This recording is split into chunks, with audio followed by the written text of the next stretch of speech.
اعوذ باللہ من الشیطان الرجیم بسم اللہ الرحمن الرحیم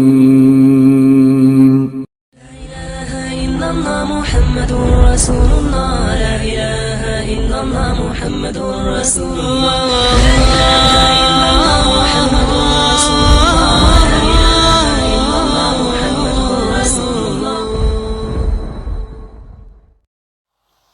السلام علیکم ورحمۃ اللہ وبرکاتہ. الحمدللہ آج ہم سیرت پاک صلی اللہ علیہ وآلہ وسلم کے 22ویں لیکچر کا آغاز کرنے جا رہے ہیں. آج کے اس لیکچر میں جو ٹاپکس ہم کور کریں گے وہ یہ ہیں: غزوہ بنی نذیر، غزوہ نجد، غزوہ بدر دوم، غزوہ دومۃ الجندل اور غزوہ احزاب جو کہ غزوہ خندق بھی کہلاتا ہے. تو آج ہم ان تمام غزوات کو ڈیٹیل میں ہم اس کو پڑھیں گے انشاءاللہ تعالی. لیکچر شروع کرنے سے پہلے میں آپ لوگوں سے درخواست کروں گی کہ پلیز اس چینل کو لائک کیجئے، سبسکرائب کیجئے اور دوسروں کے ساتھ بھی شیئر کیجئے. منافع بخش علم دوسروں تک پہنچانا صدقہ جاریہ ہے. تو لیکچر شروع کرتے ہیں. اعوذ باللہ من الشیطان الرجیم، بسم اللہ الرحمن الرحیم. اللہم صلی علی محمد وعلی آل محمد کما صلیت علی ابراہیم وعلی آل ابراہیم انک حمید مجید. اللہم بارک علی محمد وعلی آل محمد کما بارکت علی ابراہیم وعلی آل ابراہیم انک حمید مجید. اللہم فقہنی فی الدین، اللہم مصرف القلوب صرف قلوبنا علی طاعتک. اللہم انفعنی بما علمتنی وعلمنی ما ینفعنی وزدنی علما. سبحان اللہ والحمد للہ ولا الہ الا اللہ واللہ اکبر. اللہم اغفر لی، اللہم ارحمنی، اللہم رزقنی. رب اشرح لی صدری ویسر لی امری واحلل عقدۃ من لسانی یفقہوا قولی. رب زدنی علما. الحمدللہ آج ہم سیرت پاک صلی اللہ علیہ وآلہ وسلم کے موضوع پر اپنے 22ویں لیکچر کا آغاز کرنے جا رہے ہیں. لاسٹ لیکچر میں ہم نے غزوہ احد کے بعد کی فوجی مہمات کا ٹاپک اسٹارٹ کیا تھا، معونہ اور رجی کے المناک واقعات تک کور کیا تھا. اب وہیں سے ہم آگے سے کنٹینیو کرتے ہیں. غزوہ بنی نذیر. دیکھیں میں یہاں پہ تھوڑا سا اسٹارٹ کرنے سے پہلے آپ کو بیک پہ لے کے جانا چاہتی ہوں تاکہ آپ کے ذہن میں یہ باتیں ہوں. دیکھیں ہم نے اپنا لیکچر نمبر 16 میں بتایا تھا کہ یثرب میں یہود کے 3 مشہور قبیلے تھے.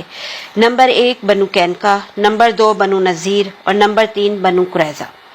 دیکھیں بنو قینقاع جو یہود کا قبیلہ تھا، ان کی آبادی مدینے کے اندر ہی تھی نا، اور جو باقی دو قبیلے تھے بنو نذیر اور بنو قریظہ، ان دونوں کی آبادی نا مدینے کے اطراف میں تھی. اچھا یثرب کے اپنے رہائشی بھی تھے اور یعنی مدینے کے اپنے لوگ، ان کے بھی 2 بڑے قبائل تھے. کون سے 2 قبائل تھے وہ؟ خزرج اور اوس. اچھا خزرج کس کے حلیف تھے؟ بنو قینقاع کے، جن کی آبادی مدینے کے اندر تھی. اور اوس کا جو قبیلہ تھا وہ بنو نذیر اور بنو قریظہ کا حلیف تھا. یہ بات ذہن میں رکھیے گا کیونکہ آج کا لیکچر اس سے ریلیٹ کر رہا ہے، اس لیے میں اس کو دوبارہ سے کلیئر کر رہی ہوں. اچھا اب ایک یہ بات کلیئر ہوئی. اس کے علاوہ ایک اور بات وہ یہ کہ جب مدینہ میں ہجرت کے بعد ایک نئے معاشرے کی بنیادیں استوار کی تھیں ہمارے پیارے نبی صلی اللہ علیہ وسلم نے، تو اس کے لیے نا عہد و پیمان مسلمانوں کے مابین کروایا تھا. یعنی انصار اور مہاجرین کے درمیان میں، انصار کے بھی دونوں قبیلوں کے درمیان میں. تو یہ صرف عہد و پیمان صرف مسلمانوں کے مابین نہیں کرایا تھا، بلکہ اس کے علاوہ مدینے میں مسلمانوں کے علاوہ جو اور جماعتیں تھیں جن میں خاص طور پہ یہودی اور مشرکین جو رہتے تھے، ان دونوں جماعتوں کے ساتھ بھی ہمارے پیارے نبی صلی اللہ علیہ وسلم نے مسلمانوں اور ان کے درمیان میں معاہدے کروائے تھے نا، یعنی عہد لیے تھے کچھ باتوں پہ اور عہد و پیمان کروائے تھے. اور اس کے بارے میں نا تحریر بھی لکھی تھی. یہ سب کچھ ہم نے اپنے لیکچر نمبر 16 میں اس کی ڈیٹیل پڑھی تھی، تو میں یہاں اس کی ڈیٹیل نہیں بتا رہی، بس صرف یہ کہ یہ ذہن میں رکھیے گا. اچھا اب یہاں دیکھیں کہ جو یہود تھے نا، وہ ان کا کیا اسٹائل رہا ہے. ان کا تو شروع ہی سے جب سے ہمارے پیارے نبی صلی اللہ علیہ وسلم مدینہ منورہ تشریف لائے، بلکہ اس سے پہلے بھی یوں کہہ لیں کہ یہود تو شروع سے اسلام اور مسلمانوں سے نا جلتے بھنتے تھے نا، سازشی اور سیسا کار تھے. مگر چونکہ مرد میدانی تھے نا، اس لیے جنگ کے بجائے نا ہمیشہ کینہ اور عداوت کا مظاہرہ کرتے تھے اور مستقل ہی کرتے رہے ہیں. اچھا جب کعب بن اشرف کے قتل اور بنو قینقاع کی جلا وطنی کا واقعہ پیش آیا تھا تو تب ان کے حوصلے کچھ ٹوٹے تھے نا. اچھا یہ واقعات کب پیش آئے تھے اس کی بھی ڈیٹیل آپ کو لیکچر نمبر 19 میں ہم نے پڑھی تھی پوری, کہ کعب بن اشرف جو یہودی تھا اس کے قتل کا واقعہ, اور بنو قینقاع جو یہود کا قبیلہ جو کہ مدینے کے اندر رہتا تھا, ان کی جلا وطنی کا واقعہ, یہ سب ہم نے لیکچر 19 میں پڑھا تھا. اچھا جب یہ واقعات پیش آئے تھے تو اس کے بعد جو ہے نا, ان واقعات کے بعد جو ہے نا ان کی تھوڑا سا ان کے اندر یہ ہوا تھا کہ تھوڑا سا ٹھہر گئے تھے. یہ ان دونوں واقعات کے بعد خاموشی اور سکون اختیار کر لیا تھا یہود نے نا. لیکن غزوہ احد کے بعد ان کی جرت پھر پلٹ آئی. مسلمانوں کو عہد و پیما کے باوجود اذیت دینے کے لیے طرح طرح کے ہیلے اور تدبیریں کرتے تھے. کھلم کھلا عداوت پر اتر آئے تھے ہمارے پیارے نبی صلی اللہ علیہ وسلم, اور مسلمان ان سب چیزوں کو جانتے ہوئے بھی صبر سے کام لے رہے تھے. لیکن جب رجی اور بیر مونا کے حادثات ہوئے جو کہ لاسٹ لیکچر میں ہم نے کور کیے تھے, اس کے بعد تو ان کی جرت اور جسارت حد سے ہی بڑھ گئی, اور انہوں نے ہمارے پیارے نبی صلی اللہ علیہ وسلم ہی کے خاتمے کا پروگرام بنا لیا. یعنی انہوں نے پروگرام کیا بنایا کہ نبی ہی کو قتل کر دیتے ہیں. اب اس کا پروگرام انہوں نے کیسے بنایا تھا دیکھیں. بیر مونا کا جو المیہ جو لاسٹ لیکچر میں ہم نے پڑھا تھا نا, وہ اگر آپ کو یاد ہو تو اس میں جب حضرت عمرو بن امیہ زمری رضی اللہ تعالیٰ عنہ جو بچ گئے تھے, وہ 70 فاضل مسلمین کی شہادت کے دردناک المیہ کی خبر لے کے مدینہ روانہ ہوئے. اچھا جب وہ وادی کنا کے سرے پر واقع مقام کرکرا پہنچے, یعنی مدینے کی طرف آ رہے تھے, اور راستے میں جب وادی کنا کے سرے پر نا واقع مقام کرکرا ہے وہاں پر پہنچے نا, تو ایک درخت کے سائے میں اتر پڑے تھے, اور وہیں انہیں بنو کلاب کے 2 آدمی بھی آ کر اترے اور نظر آئے, اور وہ اترے تھے وہاں پر آ کے وہ لوگ 2 آدمی بھی. تو جب وہ 2 آدمی سو گئے نا, تو حضرت عمرو بن امیہ رضی اللہ عنہ نے ان دونوں کا صفایا کر دیا. اچھا انہوں نے صفایا کیوں کیا تھا؟ ان کا خیال یہ تھا کہ اپنے ساتھیوں کا بدلہ لے رہے ہیں, کیونکہ بہت بڑا حادثہ ہے یہ اگر آپ پیچھے اس کا لاسٹ لیکچر کو یاد کریں. حالانکہ ان دونوں کے پاس جو ہے نا ہمارے پیارے نبی صلی اللہ علیہ وسلم کی طرف سے عہد تھا, مگر حضرت عمر رضی اللہ عنہ جانتے نہیں تھے نا, اس لیے انہوں نے ان کا صفایا کر دیا تھا. چنانچہ جب وہ مدینہ آ کر انہوں نے ہمارے پیارے نبی صلی اللہ علیہ وسلم کو اپنی اس کارروائی کی خبر دی, تو آپ صلی اللہ علیہ وسلم نے فرمایا کہ تم نے ایسے 2 آدمیوں کو قتل کیا ہے جن کی دیت مجھے لازماً ادا کرنی ہوگی نا. اچھا اس کے بعد آپ صلی اللہ علیہ وسلم مسلمان اور ان کے حلیف یہود سے دیت جمع کرنے میں مشغول ہو گئے, اور یہی غزوہ بنی نذیر کا سبب بنا. مسلمان اور ان کے حلیف یہود سے, یعنی یہودیوں پہ سے عہد و پیمان بھی لیے ہوئے تھے نا, تو وہ اس کی شرائط میں تھا یہ چیز جو ہے نا. اب اس کی تفصیل میں آپ کو بتاتی ہوں. دیکھیں اس کی تفصیل یہ ہے کہ ہمارے پیارے نبی صلی اللہ علیہ وسلم اپنے چند صحابہ کرام رضی اللہ عنہ کے ہمراہ یہود کے پاس تشریف لے گئے, اور ان سے بنو کلاب کے ان دونوں مقتولین کی دیت میں مدد کے لیے بات چیت کی. اچھا کیونکہ ان پر معاہدے کی روح سے اعانت واجب تھی, تو انہوں نے کیا کہا, یہود نے کیا جواب دیا؟ انہوں نے کہا ابو القاسم, یعنی ہمارے پیارے نبی صلی اللہ علیہ وسلم کو مخاطب کر رہے ہیں نا, ابو القاسم لقب تھا نا, ہم ایسے ہی کریں گے, آپ یہاں تشریف رکھیے, ہم آپ کی ضرورت پوری کیے دیتے ہیں. آپ ان کے گھر کی دیوار سے ٹیک لگا کر بیٹھ گئے, اور ان کے وعدے کی تکمیل کا انتظار کرنے لگے کہ یہ یعنی مدد کے لیے سامان لے کے آئیں گے یا پیسے ویسے دیں گے جو دیں گے. تو آپ صلی اللہ علیہ وسلم کے ساتھ حضرت ابو بکر صدیق رضی اللہ عنہ, حضرت عمر رضی اللہ عنہ, حضرت علی رضی اللہ عنہ اور صحابہ کرام کی ایک جماعت بھی تشریف فرما تھی. اچھا ہوا کیا کہ جب یہ یہود تنہائی میں جمع ہوئے نا, تو ان پہ شیطان سوار ہو گیا, اور ان یہود نے باہم مشورہ کیا کہ کیوں نہ محمد صلی اللہ علیہ وسلم ہی کو قتل کر دیا جائے, یعنی نبی ہی کو ختم کر دیتے ہیں. چنانچہ انہوں نے کہا کون ہے جو اس چکی کو لے کر اوپر جائے اور آپ کے سر پر گرا کر آپ کو کچل دے, نعوذ باللہ. اس پر ایک بدبخت یہودی عمرو بن حجاش نے کہا میں, یعنی اس نے کہا کہ میں یہ کام کروں گا. ان لوگوں سے سلام بن مشکم نے کہا بھی کہ ایسا نہ کرو, کیونکہ اللہ کی قسم انہیں تمہارے ارادوں کی خبر دے دی جائے گی. وہ یہ کیوں کہہ رہا تھا؟ کیونکہ یہ سب جانتے تھے کہ نا آپ صلی اللہ علیہ وسلم اللہ کے نبی ہیں, لیکن اس کے باوجود ان کی حرکتیں ختم نہیں ہو رہی تھیں. اور اس نے کیا کہا تھا؟ اس نے کہا پھر ہمارے اور ان کے درمیان جو عہد پیما ہے یہ اس کی خلاف ورزی بھی ہے. لیکن انہوں نے ایک نہ سنی اور اپنے منصوبے کو روبہ عمل لانے کے عزم پر برقرار رہے. ادھر رب العالمین اللہ تعالیٰ کی طرف سے رسول اللہ صلی اللہ علیہ وسلم کے پاس جبرائیل علیہ السلام تشریف لائے اور آپ صلی اللہ علیہ وسلم کو یہود کے ارادے سے باخبر کیا. آپ تیزی سے اٹھے اور مدینے کے لیے چل پڑے. بعد میں صحابہ کرام رضی اللہ عنہ بھی آپ صلی اللہ علیہ وسلم سے آن ملے اور کہنے لگے آپ صلی اللہ علیہ وسلم اٹھائے اور ہم سمجھ نہ سکے، یعنی صحابہ کرام کو یہ سمجھ نہیں آیا کہ کیوں اچانک اٹھائے. تو اس پر آپ صلی اللہ علیہ وسلم نے بتایا تھا کہ یہود کا ارادہ کیا تھا. ٹھیک ہے. اب مدینہ جب واپس آئے نا ہمارے پیارے نبی صلی اللہ علیہ وسلم، اچھا یہ یہود کا قبیلہ کون سا ہے؟ یہ بنو نذیر ہے، جو ارد گرد آباد 2 قبائل رہ گئے تھے نا، کیونکہ بنو کین کا تو شروع میں ہی جلا وطن ہو گیا تھا. اب یہ بنو نذیر اور ایک بنو قریظہ یہاں پہ رہتے تھے جو مدینہ کے گرد قبائل تھے نا، تو یہ بنو نذیر کا قبیلہ تھا نا. اچھا، مدینہ واپس آ کر آپ صلی اللہ علیہ وسلم نے فوراً ہی محمد بن مسلمہ کو بنی نذیر کے پاس روانہ فرمایا اور انہیں یہ نوٹس دیا کہ تم لوگ مدینے سے نکل جاؤ، اب یہاں میرے ساتھ نہیں رہ سکتے. تمہیں 10 دن کی مہلت دی جاتی ہے، اس کے بعد جو شخص پایا جائے گا اس کی گردن مار دی جائے گی. اس نوٹس کے بعد یہود جو تھے نا، ان کو جلا وطنی کے سوا کوئی چارہ سمجھ میں نہیں آیا، چنانچہ وہ چند دن کے تک سفر کی تیاریاں کرتے رہے. لیکن ہوا کیا، اسی دوران عبداللہ بن ابی رئیس منافقین نے کہلا بھیجا کہ اپنی جگہ برقرار رہو. عبداللہ بن ابی رئیس منافق تھا، سامنے سے جو ہے نا مسلمان تھا، لیکن پس پردہ منافق تھا یہ. تو اس نے ان یہود کو کیا کہا کہ تم اپنی جگہ برقرار رہو، ڈٹ جاؤ، گھر بار نہ چھوڑو. میرے پاس 2000 مردان جنگی ہیں جو تمہارے ساتھ قلعے میں داخل ہو کے تمہاری حفاظت میں جان دے دیں گے، اور اگر تمہیں نکالا ہی گیا تو ہم بھی تمہارے ساتھ نکل جائیں گے اور تمہارے بارے میں کسی سے ہرگز نہیں دبیں گے، اور اگر تم سے جنگ کی گئی تو ہم تمہاری مدد کریں گے. اور اس کے ساتھ ساتھ اس نے اور بھی کچھ کہا. اس نے کیا کہا؟ اس نے کہا بنو قریظہ اور غطفان جو تمہارے حلیف ہیں وہ بھی تمہاری مدد کریں گے. ٹھیک ہے، یعنی اپنی بھی مدد کی یقین دہانی کروائی اور ساتھ ساتھ بنو قریظہ اور غطفان کی بھی مدد کی یقین دہانی کروائی، کیونکہ بنو قریظہ اور بنو نذیر تو دونوں ہی حلیف تھے نا، ایک دوسرے کے ساتھ ہی تھے، تو ان کا بھی کہہ دیا. اچھا، یہ پیغام سن کر نا یہود کی خود اعتمادی پلٹ آئی اور انہوں نے طے کر لیا کہ جلا وطن ہونے کے بجائے ٹکر لی جائے گی. اور ان کا جو سردار تھا نا حی بن اخطب، اس کو تو توقع تھی کہ رأس المنافقین نے جو کچھ کہا ہے، یعنی عبداللہ بن ابی نے، وہ پورا کرے گا. اس لیے اس نے رسول اللہ صلی اللہ علیہ وسلم کے پاس پھر ایک جوابی پیغام بھیجا، اور وہ پیغام کیا تھا؟ اس نے کہا کہ اپنے دیار سے ہم نہیں نکلتے، آپ کو جو کرنا ہو کر لیں. دیکھیں اب ذرا اس وقت کی نا سچویشن کو دیکھیں اور اس پہ ذرا سا فوکس کریں کہ دیکھیں اس میں کوئی شبہ نہیں کہ مسلمانوں کے لحاظ سے یہ صورت نازک تھی. کیونکہ ان کے لیے اپنی تاریخ کے اس نازک اور پیچیدہ موڑ پر دشمنوں سے ٹکراؤ کچھ زیادہ قابل اطمینان نہ تھا، انجام خطرناک ہو سکتا تھا. آپ دیکھ ہی رہے نا کہ سارے عرب مسلمانوں کے خلاف تھے، اور پیچھے ہم نے پڑھا جنگ احد کا واقعہ ہوا، پھر 2 جو ہے نا تبلیغی وفود جو تھے، یعنی بیر معینہ اور جو رجی کا واقعہ ہوا.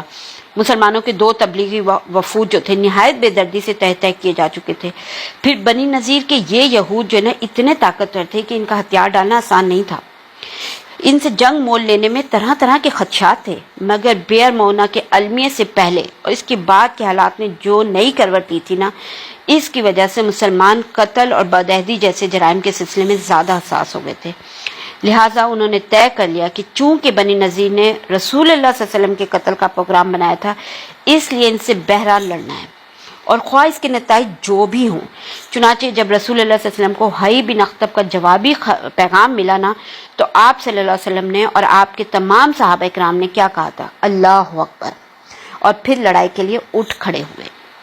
حضرت ابن ام مکتوم رضی اللہ عنہ کو نا مدینہ کا انتظام سونپ کر نا بنو نذیر کے علاقے کی طرف روانہ ہو گئے. حضرت علی بن ابی طالب کے ہاتھ میں علم تھا اور بنو نذیر کے علاقے میں پہنچ کر پھر ان کا محاصرہ کر لیا گیا تھا. ادھر جو ہے نا بنو نذیر نے نا اپنے قلعوں اور گڑھیوں میں پناہ لے لی.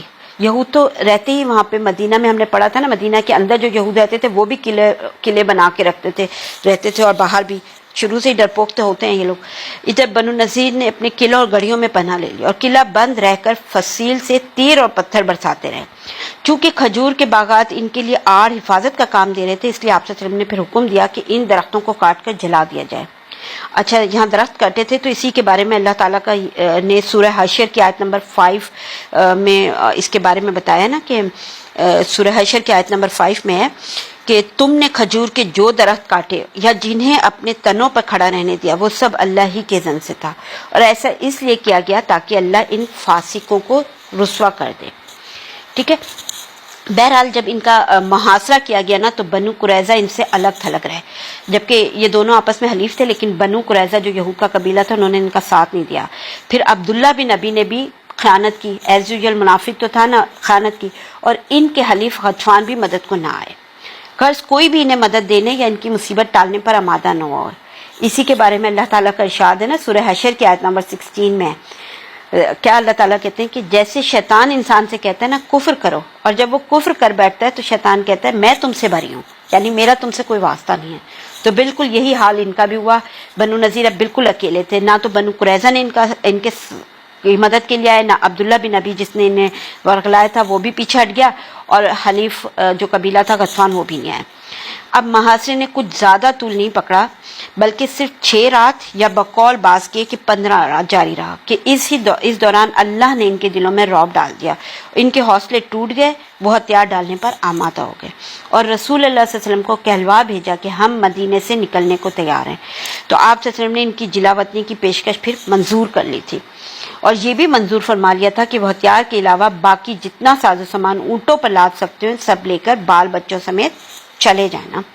دیکھیں ہمارے پیارے نبی صلی اللہ علیہ وسلم یہاں بھی انہیں جلا وطنی کی اجازت دے دی تھی، مار سکتے تھے، اس وقت پوزیشن میں تھے، یعنی خون ریز جنگ ہوتی اور سب کچھ ختم ہو جاتا، لیکن جلا وطنی کی اجازت دی تھی نا، اس وقت بھی یہ چلے گئے تھے۔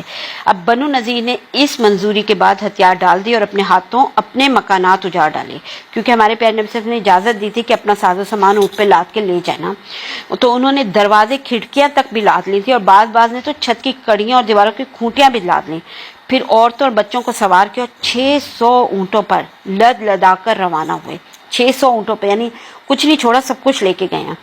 اور بیشتر یہود اور ان کے اکابر جو تھے نا، حی بن اخطب جیسے ہے، سلام بن ابی الحقیق نے خیبر کا رخ کیا، خیبر گئے یہ لوگ نا۔ ان کی ایک جماعت البتہ ملک شام روانہ ہوئی تھی، اور صرف 2 آدمی یعنی یامین بن عمرو اور ابو سعید بن وہب نے اسلام قبول کیا تھا، جسٹ 2 لوگوں نے نا، لہٰذا ان کے مال کو پھر ہاتھ نہیں لگایا گیا تھا۔ ہمارے پیارے نبی صلی اللہ علیہ وسلم نے شرط کے مطابق بنو نذیر کے ہتھیار، زمین، گھر اور باغات اپنے قبضے میں لے لیے۔ ہتھیار میں نا 5 زریں، 50 خود اور 340 تلواریں تھیں۔ اچھا، بنو نذیر کی جو باغات، زمین اور مکانات نا خالص ہمارے پیارے نبی صلی اللہ علیہ وسلم کا حق تھا، آپ کو اختیار تھا کہ آپ اسے اپنے لیے محفوظ رکھیں یا جسے چاہیں دیں۔ چنانچہ آپ صلی اللہ علیہ وسلم نے مال غنیمت کی طرح ان اموال کا خمس یعنی 5واں حصہ نہیں نکالا، کیونکہ اسے اللہ نے آپ کو بطور فے دیا تھا نا، اور مسلمانوں نے اس پر گھوڑے اور اونٹ دوڑا کر اسے بازور شمشیر فتح نہیں کیا تھا، لہٰذا آپ صلی اللہ علیہ وسلم نے اپنے اس اختیار خصوصی کے تحت اس پورے مال کو صرف مہاجرین اولین پر تقسیم فرما دیا تھا۔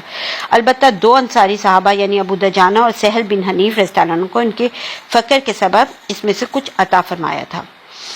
اس کے علاوہ آپ صلی اللہ علیہ وسلم نے ایک چھوٹا سا ٹکڑا اپنے لیے محفوظ رکھا تھا، جس میں آپ صلی اللہ علیہ وسلم اپنی ازواج مطہرات کا سال بھر کا خرچ نکالتے تھے، اور اس کے بعد جو کچھ بچتا تھا اسے جہاد کی تیاری کے لیے ہتھیار اور گھوڑوں کی فراہمی میں صرف فرما دیتے تھے۔ دیکھیں غزوہ بنو نذیر جو تھا نا ربیع الاول 4 ہجری اگست 625 عیسوی میں پیش آیا، اور اللہ تعالیٰ نے اس تعلق سے پوری سورہ حشر نازل فرمائی ہے، جس میں یہود کی جلاوطنی کا نقشہ کھینچتے ہوئے منافقین کے طرز عمل کا پردہ فاش کیا گیا ہے، اور مال فیک کے احکام بھی بیان فرماتے ہوئے مہاجرین اور انصار کی مدح و ستائش بھی کی گئی ہے، اور یہ بھی بتایا گیا ہے کہ جنگی مسالے کے پیش نظر دشمن کے درخت کاٹے جا سکتے ہیں، ان میں آگ لگائی جا سکتی ہے، ایسا کرنا فساد فی الارض نہیں ہے۔ ٹھیک ہے، اچھا ایک اور چیز یہاں پر یہ کہ یہ جو ہے نا اس غزوے کے بارے میں نا ابن اسحاق اور عام اہل سیر کا بیان کا خلاصہ ہے نا، امام ابو داؤد اور امام عبدالرزاق وغیرہ نے نا اس غزوے کی ایک دوسری وجہ بھی روایت کی ہے، اور وہ وجہ کیا ہے، وہ یہ ہے کہ جب غزوہ بدر پیش آیا تھا نا، یعنی یہ تو 1 منٹ سے، اچھا ان کی وجہ یہ ہے، دوسری روایت میں یہ کہ جب غزوہ بدر پیش آیا تو اس غزوے کے بعد قریش نے یہود کو لکھا کہ تم لوگوں کے پاس زریں اور قلعے ہیں، لہٰذا تم لوگ ہمارے صاحب یعنی محمد صلی اللہ علیہ وسلم سے لڑائی کرو، ورنہ ہم تمہارے ساتھ ایسا اور ایسا کریں گے اور ہمارے اور تمہاری عورتوں کی پازیب کے درمیان کوئی چیز رکاوٹ نہ بن سکے گی۔ اچھا، جب یہود کو یہ خط ملا تو بنو نذیر نے غدر کا فیصلہ کر لیا، چنانچہ نبی صلی اللہ علیہ وسلم کو کہلا بھیجا کہ آپ اپنے ساتھیوں میں سے 30 آدمی کو لے کر ہماری جانب تشریف لائیں اور ہماری طرف سے بھی 30 عالم نکلیں گے۔ فلاں جگہ جو ہمارے اور آپ کے بیچوں بیچ ہے ملاقات ہوگی اور وہ آپ کی باتیں سنیں گے، اس کے بعد اگر وہ آپ کو سچا مان لیں، آپ پر ایمان لے آئیں تو ہم سب آپ پر ایمان لے آئیں گے۔ اس تجویز کے مطابق نبی صلی اللہ علیہ وسلم 30 صحابہ کے ہمراہ تشریف لے گئے اور یہود کے بھی 30 عالم آئے۔ ایک کھلی جگہ پہنچ کے بعض یہود نے بعض سے کہا، دیکھو ان کے ساتھ 30 آدمی ہوں گے جن میں سے ہر ایک ان سے پہلے مرنا پسند کرے گا، ایسی صورت میں تم ان تک کیسے پہنچ سکتے ہو؟ یعنی ان کا پلان ہی قتل کرنے کا تھا۔ اس کے بعد انہوں نے کہا، کہلا بھیجا کہ ہم 60 آدمی ہوں گے تو آپ کیسے سمجھائیں گے اور ہم کیسے سمجھیں گے؟ بہتر ہے کہ آپ اپنے 3 ساتھیوں کے ہمراہ ہیں، یعنی ہمارے پیارے نبی سے انہوں نے کہا کہ آپ 30 کی جگہ صرف 3 صحابہ کے ساتھ ہمارے ساتھ آئیں اور ہمارے بھی 3 عالم آپ کے پاس جائیں گے اور وہ آپ کی بات سنیں گے، اگر وہ ایمان لے آئے تو ہم سب ایمان لے آئیں گے اور آپ کی تصدیق کریں گے۔ چنانچہ ہمارے پیارے نبی صلی اللہ علیہ وسلم اپنے 3 صحابہ رضی اللہ تعالی عنہم کے ساتھ تشریف لے گئے۔ ادھر یہود نبی صلی اللہ علیہ وسلم کے قتل کے ارادے سے خنجر چھپا کر آئے تھے، لیکن بنو نذیر کی ایک خیر خواہ عورت نے اپنے بھتیجے کے پاس جو ایک انصاری مسلمان تھا رسول اللہ صلی اللہ علیہ وسلم کے پاس بنو نذیر کے غدر کے ارادے کی خبر کہلا بھیجی اور وہ تیزی سے آیا اور وہ اس نے نبی صلی اللہ علیہ وسلم کو ان تک پہنچنے سے پہلے ہی پا لیا تھا اور سرگوشی کے ساتھ ان کی خبر بتائی۔ آپ صلی اللہ علیہ وسلم وہیں سے واپس آ گئے تھے اور دوسرے دن صحابہ کرام کے دستے لے کر تشریف لے گئے تھے، ان کا محاصرہ کر لیا تھا اور فرمایا کہ تم لوگ جب تک مجھے عہد و پیمان نہ دے دو قابل اطمینان نہیں، تو انہوں نے کسی قسم کا عہد دینے سے انکار کر دیا۔ اس پر آپ صلی اللہ علیہ وسلم نے اور مسلمانوں نے اس دن ان سے لڑائی بھی کی تھی اور دوسرے دن گھوڑے اور دستے لے کر آپ بنو قریظہ کے پاس تشریف لے گئے۔ بنو نذیر کو ان کے حال پر چھوڑ دیا، بنو قریظہ کو بھی عہد و پیمان کی دعوت دی، انہوں نے معاہدہ کر لیا، لہٰذا آپ صلی اللہ علیہ وسلم ان سے پلٹ آئے اور دوسرے دن دستوں کے ساتھ پھر بنو نذیر کا رخ کیا اور ان سے جنگ کی۔ بالآخر انہوں نے اس شرط پر جلا وطنی منظور کر لی کہ ہتھیاروں کے سوا جو کچھ اونٹوں پہ بار کیا جا سکتا ہے اسے ہم لے جانے کے مجاز ہوں گے۔ ٹھیک ہے، یہ دوسری رائے ہے نا۔ تو چنانچہ بنو نذیر آئے اور اپنے ساز و سامان، گھروں کے دروازے، لکڑیاں، غرض جو کچھ بھی اونٹوں سے اٹھ سکتا تھا اسے لاد لیا۔ اس لیے انہوں نے خود اپنے ہاتھوں اپنے گھر برباد کیے، انہیں ڈھایا اور جو لکڑیاں کام کی محسوس ہوئی انہیں لاد دیا۔ جلا وطنی ملک شام کی طرف ان لوگوں کا پہلا حشر یا پہلا آنکا اور جماؤ تھا۔ یہ یعنی دوسری رائے بھی میں نے آپ کو بتا دی، اس میں لکھی ہوئی تھی تو اس لیے تاکہ کلیئر ہو جائے آپ کے لیے۔ اچھا، اب آگے ہے غزوہ نجد۔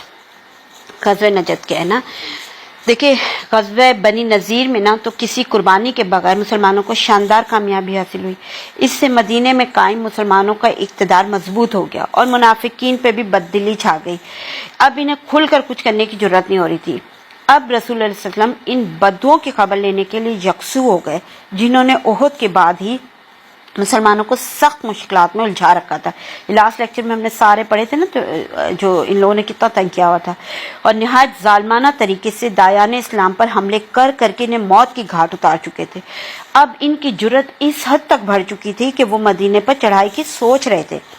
چنانچہ غزوہ بنو نذیر سے فارغ ہو کر ہمارے پیارے نبی صلی اللہ علیہ وسلم ابھی ان بدعہدوں کی تعذیب کے لیے اٹھے بھی نہیں تھے کہ آپ صلی اللہ علیہ وسلم کو اطلاع ملی کہ بنی غطفان کے 2 قبیلے کون کون سے، بنو محارب اور بنو صلبہ، لڑائی کے لیے بدوؤں اور اعرابیوں کی نفری فراہم کریں۔ اس خبر کے ملتے ہی ہمارے پیارے نبی صلی اللہ علیہ وسلم نے نجد پر یلغار کا فیصلہ کیا نا اور صحرا نجد میں دور تک گھستے چلے گئے۔ جس کا مقصد کیا تھا؟ جس کا مقصد یہ تھا کہ ان سنگ دل بدوؤں پر خوف طاری ہو جائے اور وہ دوبارہ مسلمانوں کے خلاف پہلے جیسی سنگین کارروائیوں کے اعادے سے جرت نہ کر سکیں۔ ادھر سرکش بدو جو لوٹ مار کی تیاریاں کر رہے تھے، مسلمانوں کی اس اچانک یلغار کی خبر سنتے خوفزدہ ہو کر بھاگ کھڑے ہوئے اور پہاڑوں کی چوٹیوں میں جا دب کے مسلمانوں نے لٹیرے قبائل پر اپنا رعب اور دبدبہ قائم کرنے کے لیے امن و امان کے ساتھ واپس مدینے کی راہ لی۔ یعنی سیٹ ہو گئے تھے تو اب ہمارے پیارے نبی واپس وہاں سے نکل آئے۔ اچھا، ایک اور غزوہ ہے یہاں پہ، غزوہ بدر دوم یعنی بدر ثانی بھی کہلاتا ہے نا۔ دیکھیں، اعراب کی شوکت توڑ دینے اور بدوؤں کے شر سے مطمئن ہو جانے کے بعد مسلمانوں نے نا اپنے بڑا دشمن کون تھا مسلمانوں کا؟ قریش یعنی مکہ کے لوگ جو تھے، ان سے جنگ کی تیاری شروع کر دی۔ کیونکہ سال تیزی سے ختم ہو رہا تھا اور احد کے موقع پر طے ہوا وقت قریب آتا جا رہا تھا. احد کے موقع پہ ابو سفیان نے کہا تھا نا کہ نیکسٹ ایئر بدر کے مقام پہ دوبارہ جنگ کریں گے, تو یہ وہ اس کے بارے میں بتا رہے ہیں.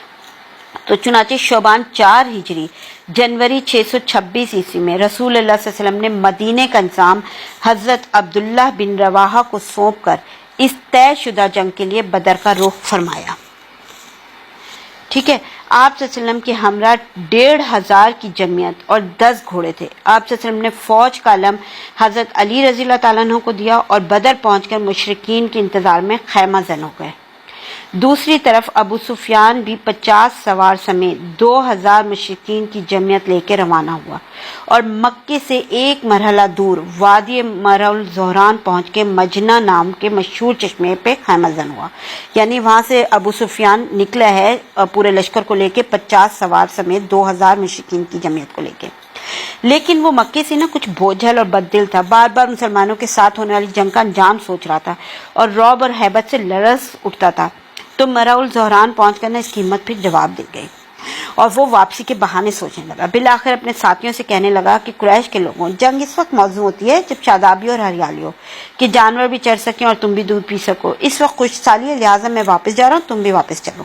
یعنی پہلے سے اس کا ڈاما ڈول ہو رہا تھا, تو اب اس نے فیصلہ کر لیا نا, یعنی اس نے اپنا پورا جنگ لڑنے کا فیصلہ تبدیل کر لیا. اب دیکھیں, ایسا معلوم ہوتا ہے نا کہ سارے ہی لشکر کے اعصاب پہ خوف اور ہیبت سوار تھی, کیونکہ ابو سفیان کے اس مشورے پر کسی قسم کی مخالفت کے بغیر سب نے واپسی کی راہ لے لی تھی اور کسی نے بھی سفر جاری رکھنے اور مسلمانوں سے جنگ لڑنے کی رائے نہ دی. ادھر مسلمانوں نے بدر میں 8 روز تک ٹھہر کر دشمن کا انتظار کیا اور اس دوران اپنا سامان تجارت بیچ کر 1 درہم کے 2 درہم بناتے رہے. اس کے بعد اس شان سے مدینہ واپس آئے کہ جنگ میں اقدام کی باغ ان کے ہاتھ آ چکی تھی, دلوں پر ان کی دھاک بیٹھ چکی تھی اور ماحول پر ان کی گرفت مضبوط ہو چکی تھی. یہ غزوہ کیا کہلاتا ہے؟ یہ غزوہ بدر, موعد, بدر ثانیہ, بدر آخرہ, بدر صغریٰ کے نام سے معروف ہے. مختلف کتابوں میں مختلف نام دیے گئے نا.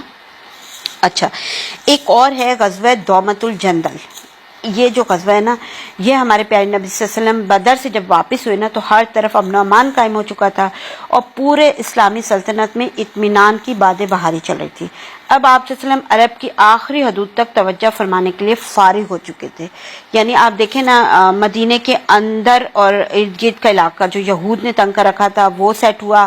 پھر یہ قریش والے, مکہ والے آئے تو ان کے ساتھ بھی یہ واپس چلے گئے, تو یہاں سے بھی سیٹ ہو گیا. اور بدوؤں سے بھی آپ صلی اللہ علیہ وسلم نے جا کے وہ ابھی جو غزوہ بتایا میں نے پچھلا والا غزوہ, اس میں غزوہ نجد میں, تو وہ بھی سیٹ ہوا. ٹھیک ہے, اب کیا ہے کہ اب آپ صلی اللہ علیہ وسلم عرب کی آخری حدود تک توجہ فرمانے کے لیے فارغ ہو چکے تھے, اور اس کی ضرورت بھی تھی نا, تاکہ حالات پر مسلمانوں کا غلبہ اور کنٹرول رہے اور دوست دشمن سبھی اس کو محسوس کر سکیں. چنانچہ بدر صغریٰ یعنی غزوہ بدر سیکنڈ والا جو ہوا ہے, یہ بھی جو بتایا میں نے, اس کے بعد 6 ماہ تک آپ نے اطمینان سے مدینے میں قیام فرمایا. اس وقت آپ صلی اللہ علیہ وسلم کو اطلاعات ملی کہ شام کے قریب, اب شام کا ایریا ذرا ذہن میں لے کے آئیے گا. شام ہم نے جب شروع کے لیکچر میں, فرسٹ سیکنڈ لیکچر میں پڑھا تھا, تو شام شمال کی طرف اوپر کا ایریا نا, تو اتنی دور اس کے قریب دومۃ الجندل کے گرد آباد قبائل والے قافلوں پہ ڈاکے ڈال رہے تھے اور وہاں سے گزرنے والی اشیاء لوٹ لیتے تھے. یہ بھی معلوم ہوا کہ انہوں نے مدینے پر حملہ کرنے کے لیے ایک بڑی جمعیت فراہم کر لی ہے. اب شام کے قریب یہ جو علاقہ ہے نا, یہ مدینہ سے نا 15 راتوں کا ایریا وہ ہے, یعنی 15 راتوں کا ڈسٹنس ہے, یعنی دن رات چلیں گے تو اس میں کتنا دور کا علاقہ ہے. تو اس غزوے میں نا پھر یہ ہوا یہ کہ جب یہ اطلاعات ملی, تو ان اطلاعات کے پیش نظر ہمارے پیارے نبی صلی اللہ علیہ وسلم نے صبا بن عرفہ غفاری رضی اللہ تعالیٰ عنہ کو مدینے میں اپنا جانشین مقرر فرما کر 1000 مسلمانوں کی نفری کے ساتھ کوچ فرمایا. یہ 25 ربیع الاول 5 ہجری کا واقعہ. راستہ بتانے کے لیے بنو ازرا کا ایک آدمی رکھ لیا گیا جس کا نام مذکور تھا. اچھا, اس غزوے میں آپ صلی اللہ علیہ وسلم کا معمول یہ تھا کہ جو ہے نا, آپ رات میں سفر فرماتے, دن میں چھپے رہتے تھے تاکہ دشمن پر بالکل اچانک اور بے خبری میں ٹوٹ پڑے. قریب پہنچے تو معلوم ہوا کہ وہ لوگ باہر نکل گئے, لہٰذا ان کے مویشیوں اور چرواہوں پر حلہ بول دیا. کچھ ہاتھ آئے, کچھ نکل بھاگے. اچھا, جہاں تک دومۃ الجندل کے باشندوں کا تعلق ہے, تو جس کا جدھر سینگ سمایا بھاگ نکلا. جب مسلمان دومت کے میدان میں اترے نا تو کوئی نہ ملا. آپ نے چند دن قیام فرما کر ادھر ادھر متعدد دستے روانہ فرمائے یعنی ارد گرد کے علاقوں میں, لیکن کوئی بھی ہاتھ نہ آیا. بالآخر آپ مدینہ پلٹ آئے. اس غزوے میں عینیہ بن حسن سے مصالحت بھی ہوئی تھی. دیکھیے اب یہ سارے ہم نے پڑھے نا غزوے, یہ غزوہ احد کے بعد جو مسلمانوں کی سچویشن خراب ہو گئی تھی ایک دم سے, کیونکہ اتنے سارے مسلمان شہید ہوئے تھے. تو ان اچانک اور فیصلہ کن اقدامات, یعنی جو پچھلے لیکچر سے اب تک ہم نے پڑھے, ان اچانک اور فیصلہ کن اقدامات اور حکیمانہ حزم و تدبر پر مبنی منصوبوں کے ذریعے ہمارے پیارے نبی صلی اللہ علیہ وسلم نے اسلامی سلطنت میں امن و امان بحال کرنے اور صورتحال پر قابو پانے میں کامیابی حاصل کی, اور وقت کی رفتار کا رخ مسلمانوں کے حق میں موڑ لیا, اور ان اندرونی اور بیرونی مشکلات بہم کی شدت کم کی جو ہر جانب سے انہیں گھیرے ہوئے تھے. چنانچہ منافقین خاموش اور مایوس ہو کے بیٹھ گئے. ایک طرف یہود کا ایک قبیلہ جلا وطن کر دیا گیا, کون سا؟ بنو نذیر. دوسرا قبیلہ جو اب رہ گیا تھا, ایک ہی قبیلہ رہ گیا تھا نا یعنی بنو قریظہ. یہ تو خیر بنو نذیر بھی جو جلا وطن ہوئے وہ بھی خیبر کے قریب گئے تھے, اور بنو قریظہ تو تھے ہی مدینے کے ارد گرد. وہ دوسرا جو قبیلہ تھا اس نے حق کے ہمسائیگی اور عہد و پیما کے عفت کا مظاہرہ کیا. بدو اور اعراب ڈھیلے پڑ گئے, اور قریش نے مسلمانوں کے ساتھ ٹکرانے سے گریز کیا, اور مسلمانوں کو اسلام پھیلانے اور رب العالمین کے پیغام کی تبلیغ کرنے کے مواقع میسر آئے. ٹھیک ہے, 1 منٹ رکیے گا, میں آگے بتاتی ہوں. دیکھیں 1 سال سے زیادہ عرصے کی نا اس پہم فوجی مہمات اور کارروائیوں کے بعد نا اب جزیرۃ العرب پر سکون چھا گیا تھا. ہر طرف امن و امان, آشتی اور سلامتی کا دورہ ہو گیا تھا. جزیرۃ العرب کو ذہن میں رکھیے گا, پورا عرب کا علاقہ, مکہ مدینہ خالی مدینہ کا ایریا نہیں, پورا عرب. ٹھیک ہے, اب اس میں نا آشتی اور سلامتی کا دورہ ہو گیا. مگر یہود کو تو جو اپنی خباثتوں, سازشوں اور سیسہ کاریوں کے نتیجے میں طرح طرح کی ذلت اور رسوائی کا مزہ چکھ چکے تھے, پیچھے ہم نے سارا پڑھا ہے, لیکن اب بھی ہوش نہیں آیا تھا. انہوں نے غدر و خیانت اور مکر و سازش کے مکرو نتائج سے کوئی سبق نہیں سیکھا تھا. چنانچہ جب خیبر منتقل ہونے کے بعد, یعنی جو بنو نذیر کا قبیلہ ہے نا, پہلے تو انہوں نے انتظار کیا کہ دیکھیں مسلمان اور قریش والے یعنی مکہ والے جو ہے نا, بت پرست جو ہے نا, ان کے درمیان جو فوجی کشاکش چل رہی ہے اس کا نتیجہ کیا ہوتا ہے. اچھا, لیکن جب انہوں نے دیکھا کہ حالات مسلمانوں کے لیے سازگار ہو گئے ہیں, کیونکہ بدر سوم جو ہوا, دوسرا جو یہ بدر ثانی جو کہلاتا ہے, اس میں تو وہ واپس چلے گئے تھے قریش, اور انہوں نے دیکھا کہ حالات سازگار ہو گئے ہیں, اور گردش لیل و نہار نے ان کے نفوس کو مزید وسعت دے دی مسلمانوں کو, اور دور دور تک ان کی حکمرانی کا سکہ بیٹھ گیا. تو انہیں سخت جلن ہوئی. یہود سے تو یہ برداشت نہیں ہوتا, تو انہوں نے نئے سرے سے سازش شروع کی اور مسلمانوں پہ ایک ایسی آخری کاری ضرب لگانے کی تیاری میں مصروف ہو گئے جس کے نتیجے میں ان کا چراغ حیات ہی گل ہو جائے, یعنی بالکل ختم کر دینے کے اس میں تھے. لیکن چونکہ انہیں براہ راست مسلمانوں سے ٹکرانے کی جرت کبھی بھی نہیں تھی اور نہ تھی اس وقت بھی, اس لیے اس مقصد کی خاطر ایک نہایت خوفناک پلان تیار کیا انہوں نے. سازشی تھے نا, تو اب یہ جو پلان تیار کیا اس کے نتیجے میں غزوہ احزاب واقع ہوا. غزوہ احزاب کون سا ہے؟ جو غزوہ خندق کے نام سے بھی مشہور ہے. اب اس کی تفصیل آج ہم پڑھتے ہیں. دیکھیں, اس کی تفصیل یہ ہے کہ بنو نذیر کے جو 20 سردار اور رہنما مکے میں نا قریش کے پاس حاضر ہوئے, یعنی یہاں سے نکل کے وہ قریش کے پاس گئے, خیبر سے نکل کے, اور انہیں رسول اللہ صلی اللہ علیہ وسلم کے خلاف آمادہ جنگ کرتے ہوئے اپنی مدد کا یقین دلایا. اچھا, قریش نے ان کی بات مان لی. کیوں مانی انہوں نے؟ کیونکہ وہ احد کے روز میدان بدر میں جو مسلمانوں سے صف آرائی کا عہد و پیمان کر کے اس کی خلاف ورزی کر چکے تھے نا, واپس چلے گئے تھے. اس لیے ان کا خیال تھا کہ اب اس مجوزہ جنگی اقدام کے ذریعے وہ اپنی شہرت بھی بحال کر لیں گے اور اپنی کہی ہوئی بات بھی پوری کر دیں گے نا. تو اس کے بعد یہود نے کیا کیا, ایک طرف یعنی مکے کے قریش کے لوگوں کو راضی کیا. اس کے بعد یہود کا یہی وفد بنو غطفان کے پاس گیا اور قریشی کی طرح انہیں بھی آمادہ جنگ کیا, وہ بھی تیار ہو گئے. پھر اس وفد نے بقیہ قبائل عرب میں گھوم گھوم کر لوگوں کو جنگ کی ترغیب دی اور ان قبائل کے بھی بہت سے افراد تیار ہو گئے. غرض اس طرح یہودی سیاست کاروں نے پوری کامیابی کے ساتھ کفر کے تمام بڑے بڑے گروہوں اور جتھوں کو ہمارے پیارے نبی صلی اللہ علیہ وسلم اور آپ صلی اللہ علیہ وسلم کی دعوت اور مسلمانوں کے خلاف بھڑکا کر جنگ کے لیے تیار کر لیا. اچھا, اب اس کے بعد کیا کیا انہوں نے کہ طے شدہ پروگرام کے مطابق, ظاہر ہے یہ ساری طرف سے آ رہے تھے, یعنی ایک طرف سے نہیں, عرب پورے جزیرۃ العرب سے, تو پروگرام کے مطابق انہوں نے کیا کیا، جنوب سے قریش، کنانا، تہامہ میں آباد دوسرے حلیف قبائل نے مدینے کی جانب کوچ کیا، اور ان سب کا سپہ سالار کون تھا؟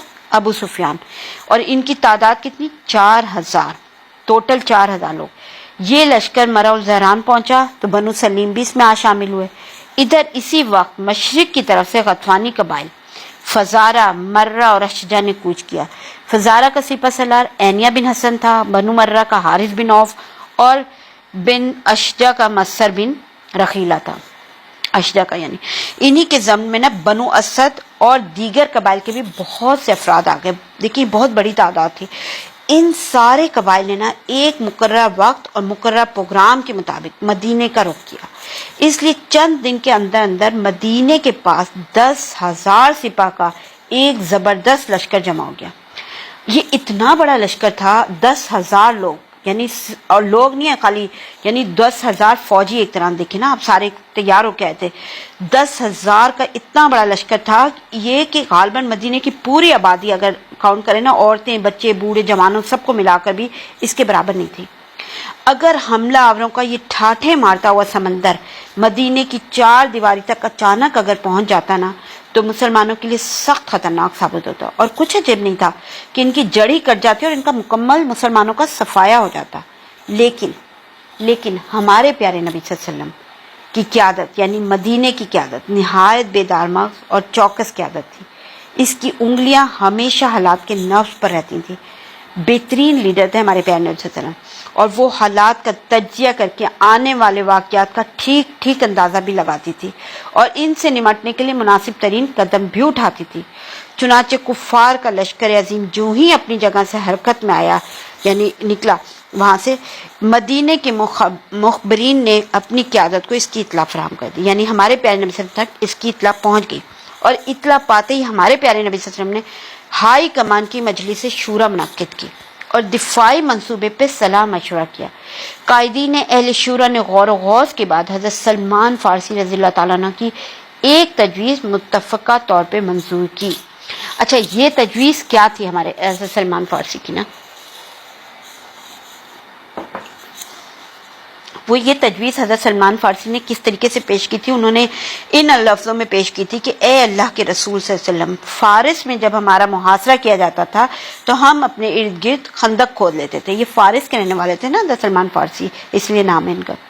دیکھیں یہ بڑی باحکمت دفاعی تجویز تھی نا، اہل عرب اس سے واقف نہیں تھے، تو ہمارے پیارے نبی صلی اللہ علیہ وسلم نے اس تجویز پہ فوراً عمل درآمد شروع فرماتے ہوئے ہر 10 آدمی کو 40 ہاتھ خندق کھودنے کا کام سونپ دیا۔ ایک طرف آپ یہ دیکھیں کہ یہ تجویز کون پیش کریں؟ حضرت سلمان فارسی تعالیٰ عنہ۔ تو ہمارے پیارے نبی صلی اللہ علیہ وسلم اپنے صحابہ سے مشورے لیتے تھے ہر موقع پہ، اور مشوروں صرف لیتے ہی نہیں تھے، مشورہ لے لیا اور حکم اپنا جو دماغ میں وہی کرنا نہیں، مشورہ لیتے تھے، پھر سوچ سمجھ کے اس مشورے پہ عمل بھی کرتے تھے نا۔ تو اب ہمارے پیارے نبی صلی اللہ علیہ وسلم نے حضرت سلمان فارسی سے لیے گئے مشورے، یعنی اپنے صحابی کے مشورے پہ عمل کروایا، اور کس طریقے سے عمل کروایا کہ ہر 10 آدمی کو 40 ہاتھ خندق کھودنے کا کام سونپ دیا، اور مسلمانوں نے پھر پوری محنت اور دل جمعی سے خندق کھودنی شروع کر دی۔ ہمارے پیارے نبی صلی اللہ علیہ وسلم اس کام کی ترغیب بھی دیتے تھے اور عملاً اس میں پوری طرح شریک بھی رہتے تھے۔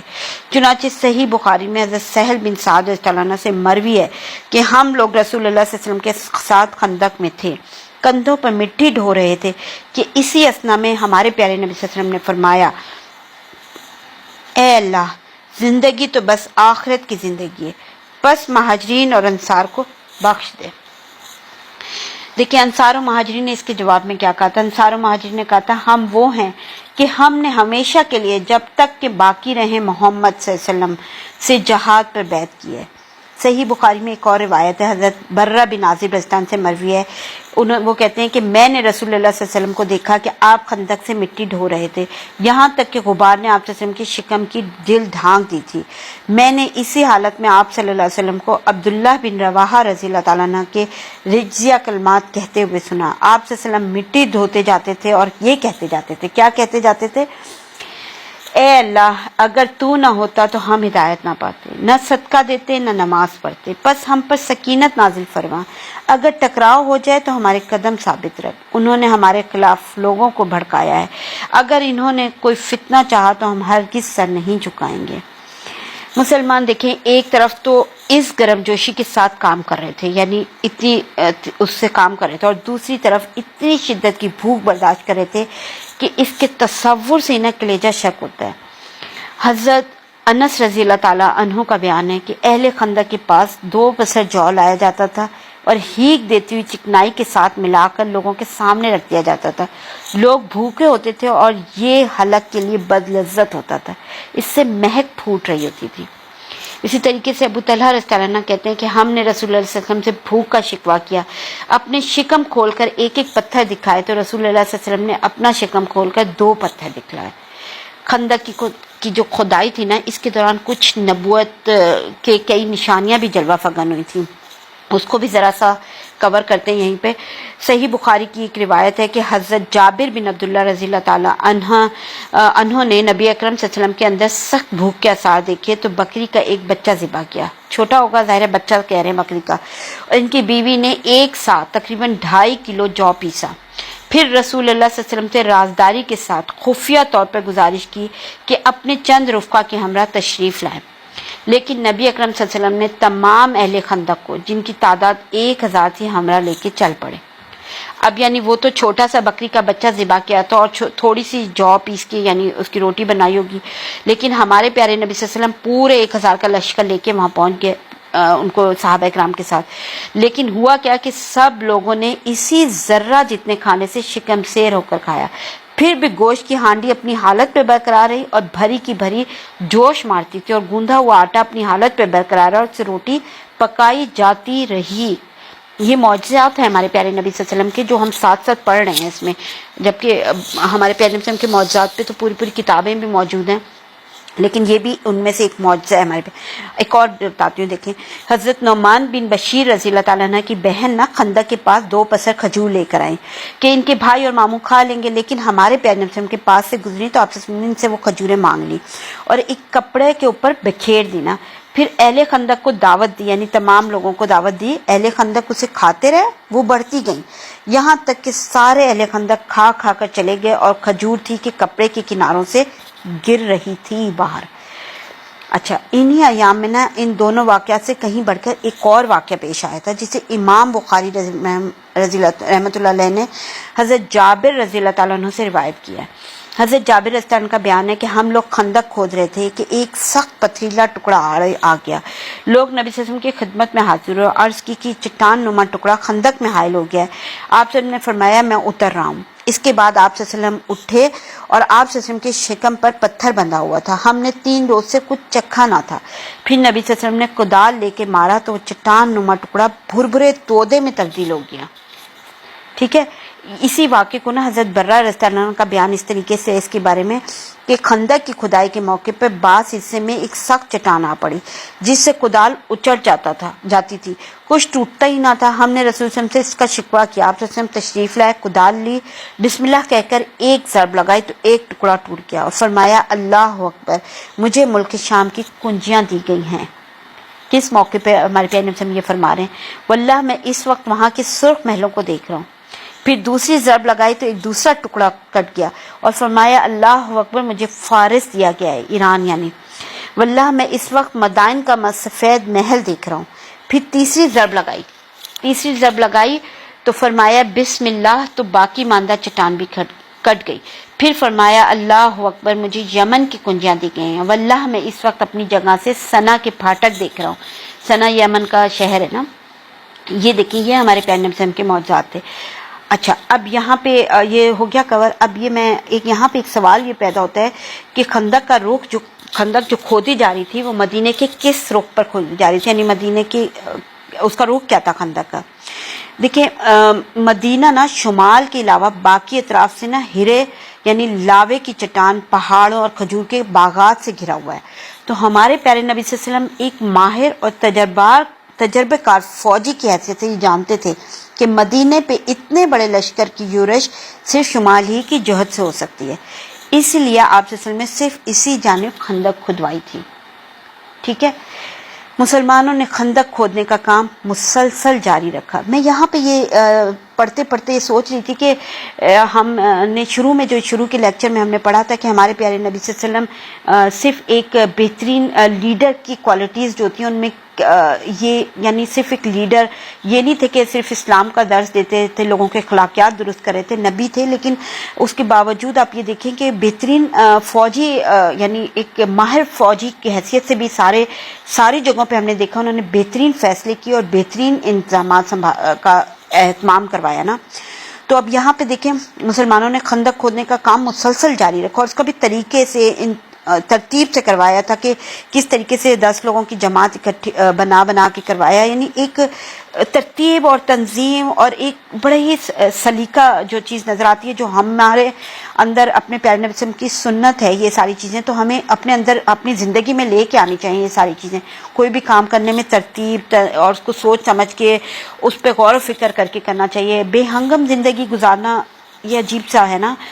مسلمانوں نے خندق کھودنے کا کام نا مسلسل جاری رکھا. اچھا، دن بھر کھدائی کرتے، شام کو گھر پلٹ آتے، یہاں تک کہ مدینے کی دیواروں تک کفار کے لشکر جرار کے پہنچنے سے پہلے مقررہ پروگرام کے مطابق خندق تیار ہو گئے. اب ادھر جو ہے نا قریش اپنا 4000 کا لشکر لے کر مدینہ پہنچے، مکہ والے یعنی 4000 کا لشکر لے کر. تو روما، جزف اور زوابہ کے درمیان مجمع الاسیال میں خیمہ زن ہوئے. دوسری طرف سے غطفان اور ان کے نجدی ہم سفر 6000 کی نفری لے کر آئے تو احد کے مشرقی کنارے زنب نغمی میں خیمہ زن ہوئے، یعنی ٹوٹل 10,000 کا لشکر تھا. بہرحال اس لشکر سے مقابلے کے لیے ہمارے پیارے نبی صلی اللہ علیہ وسلم نے بھی 3000 مسلمانوں کی نفری لے کے تشریف لائے اور کوہ صلا کی طرف پشت کر کے قلعہ بندی کی شکل اختیار کر لی. یعنی کس طریقے سے آپ دیکھیں، آپ پورا ہم نے یہ جنگ بدر میں بھی پڑھا، جنگ احد میں بھی پڑھا، اب یہاں پہ بھی دیکھیں غزوہ خندق میں بھی کیا کیا تھا. سامنے خندق تھی، یعنی اس طریقے سے قلعہ بندی اختیار کی تھی کہ سامنے خندق تھی جو مسلمانوں اور کفار کے درمیان حائل تھی، اور مدینے کا انتظام ہمارے پیارے نبی نے پیچھے حضرت ابن مکتوم کے حوالے کیا گیا تھا اور عورتوں اور بچوں کو نا مدینے کے قلعوں اور گڑھیوں میں محفوظ کر دیا گیا تھا وہاں پہ نا. اچھا، جب مشرکین حملے کی نیت سے نا مدینے کی طرف بڑھے تو کیا دیکھتے ہیں کہ ایک چوڑی سی خندق ان کے اور مدینے کے درمیان حائل ہے. اچھا، مجبوراً انہیں محاصرہ کرنا پڑا نا. دیکھیں وہ گھروں سے چلتے وقت تو اس کے لیے تیار ہو کر نہیں آئے تھے نا، کیونکہ وہ دفاع کا یہ منصوبہ خود ان کے اپنے بقول یہ کیسی چال تھی جس سے عرب واقف ہی نہیں تھے، لہٰذا انہوں نے اس معاملے کو سرے سے اپنے حساب میں داخل ہی نہ کیا تھا. اب مشرکین خندق کے پاس جو نا پہنچ کر غیظ و غضب سے نا چکر کاٹنے لگے نا. انہیں ایسے کمزور نقطے کی تلاش تھی جہاں سے وہ اتر سکیں، لیکن ادھر مسلمان ان کی گردش پر پوری نظر رکھے ہوئے تھے اور ان پر تیر برساتے رہے تاکہ انہیں خندق کے قریب آنے کی جرت نہ ہو اور وہ اس میں کود نہ سکے نا، اور نہ ہی مٹی ڈال کے عبور کرنے کا راستہ بنا سکیں. ادھر قریش کے شہ سواروں کو تو گوارا نہیں تھا کہ خندق کے پاس محاصرے کے نتائج میں انتظار میں بے فائدہ پڑے رہیں، کیونکہ یہ تو ان کی قریش مکہ والوں کی تو ان کی عادت اور شان کے خلاف تھی نا یہ بات. چنانچہ ان کی ایک جماعت نے، جن میں عمرو بن عبدود، اکرمہ بن ابی جہل اور زرار بن خطاب وغیرہ تھے، ایک تنگ مقام سے خندق پار کر لی اور ان کے گھوڑے خندق اور صلا کے درمیان چکر کاٹنے لگے. ادھر سے حضرت علی رضی اللہ تعالیٰ عنہ چند مسلمانوں کے ہمراہ نکلے اور جس مقام سے انہوں نے گھوڑے کودائے تھے اسے قبضے میں لے کے ان کی واپسی کا راستہ بند کر دیا. اس پر عمرو بن عبدود نے نا مبارزت کے لیے للکارا. مبارزت میں نے بتایا تھا نا، یعنی جنگ کے لیے للکارا کے آؤ مقابلہ کرتے ہیں. اچھا، وہ بھی بڑا بہادر اور شہزور تھا اور ادھر حضرت علی رضی اللہ تعالیٰ عنہ بھی بڑے بہادر تھے، تو دونوں میں نا پرزور ٹکر ہوئی، ایک نے دوسرے پہ بڑھ کر وار کیے. بالآخر حضرت علی رضی اللہ تعالیٰ عنہ نے اس کا کام تمام کر دیا. باقی مشرکین یہ دیکھ کر نا بھاگ کر خندق پار چلے گئے. وہ اس قدر مرعوب تھے کہ اکرمہ نے تو بھاگتے ہوئے نا اپنا نیزہ بھی چھوڑ دیا تھا نا. اچھا، مشرکین نے نا کسی دن خندق پار کرنے یا اسے پاٹ کر راستہ بنانے کی بڑی زبردست کوشش کی، لیکن مسلمانوں نے بڑی عمدگی سے انہیں دور رکھا اور انہیں اس طرح تیروں سے چھیلا اور ایسی پابندی سے ان کی تیر اندازی کا مقابلہ کیا کہ ان کی کوشش ناکام ہو گئی. اچھا اسی طرح کے نا یہ جب ہو رہے تھے مقابلہ ہو رہا تھا تیروں کا، تو اسی پرزور مقابلوں کے دوران ہمارے پیارے نبی صلی اللہ علیہ وسلم اور صحابہ کرام رضی اللہ تعالیٰ عنہ کی بعض نمازیں بھی فوت ہو گئی تھیں. چنانچہ صحیحین میں نا حضرت جابر رضی اللہ تعالیٰ عنہ سے مروی ہے کہ حضرت عمر بن خطاب رضی اللہ عنہ خندق کے روز آئے اور کفار کو سخت سست کہتے ہوئے کہنے لگے کہ یا رسول اللہ صلی اللہ علیہ وسلم آج بمشکل سورج ڈوبتے ڈوبتے نماز پڑھ سکا. تو رسول اللہ صلی اللہ علیہ وسلم نے فرمایا میں نے تو واللہ ابھی نماز پڑھی ہی نہیں. اس کے بعد ہم لوگ نبی صلی اللہ علیہ وسلم کے ساتھ بتھان میں اترے. بتھان کا ایریا یعنی آپ صلی اللہ علیہ وسلم نے نماز کے لیے وضو کیا اور ہم نے بھی وضو کیا. پھر آپ صلی اللہ علیہ وسلم نے عصر کی نماز پڑھی. یہ سورج ڈوب چکنے کے بعد کی بات ہے. اس کے بعد مغرب کی نماز پڑھی. نبی صلی اللہ علیہ وسلم کو اس نماز کے فوت ہونے کا اس قدر ملال تھا کہ آپ نے مشرکین پر بد دعا فرما دی تھی. چنانچہ صحیح بخاری میں حضرت علی رضی اللہ تعالیٰ عنہ سے مروی ہے کہ نبی صلی اللہ علیہ وسلم نے خندق کے روز فرمایا اللہ ان مشرکین سمیت ان کے گھروں اور قبروں کو آگ سے بھر دے جس طرح انہوں نے ہم کو نماز وسطیٰ کی ادائیگی سے مشغول رکھا یہاں تک کہ سورج ڈوب گیا. ٹھیک ہے. اب یہ یہاں پہ دیکھیں کہ مشرکین کی طرف سے خندق عبور کرنے کی کوشش اور مسلمانوں کی طرف سے پہم دفاع کئی روز تک جاری رہا تھا نا، مگر چونکہ دونوں فوجوں کے درمیان خندق حائل تھی اس لیے دست بدست اور خون ریز جنگ کی نوبت نہ آ سکی تھی بلکہ صرف تیر اندازی ہوتی رہی. اچھا اسی تیر اندازی کے دوران جو ہے نا حضرت سعد بن معاذ رضی اللہ عنہ کو بھی ایک تیر لگا تھا نا جس سے ان کے دستے کی شہرک کٹ گئی تھی. حضرت سعد بن معاذ رضی اللہ عنہ کے بارے میں میں نے میرا خیال ہے شروع کے کسی لیکچر میں ڈیٹیل میں بھی تھوڑا سا بتایا تھا کہ حضرت سعد بن معاذ رضی اللہ عنہ نا رئیس الاوس تھے یعنی روس قبیلے کے سردار تھے. خیر یہاں پہ اس کو نہیں میں ڈیٹیل نہیں جانا چاہ رہی. ان کو ایک تیر لگا نا اسی تیر اندازی کے دوران جس سے ان کے دستے کی شہرک کٹ گئی تھی. انہیں حبان بن ارقا نامی ایک قریشی مشرک کا تیر لگا تھا.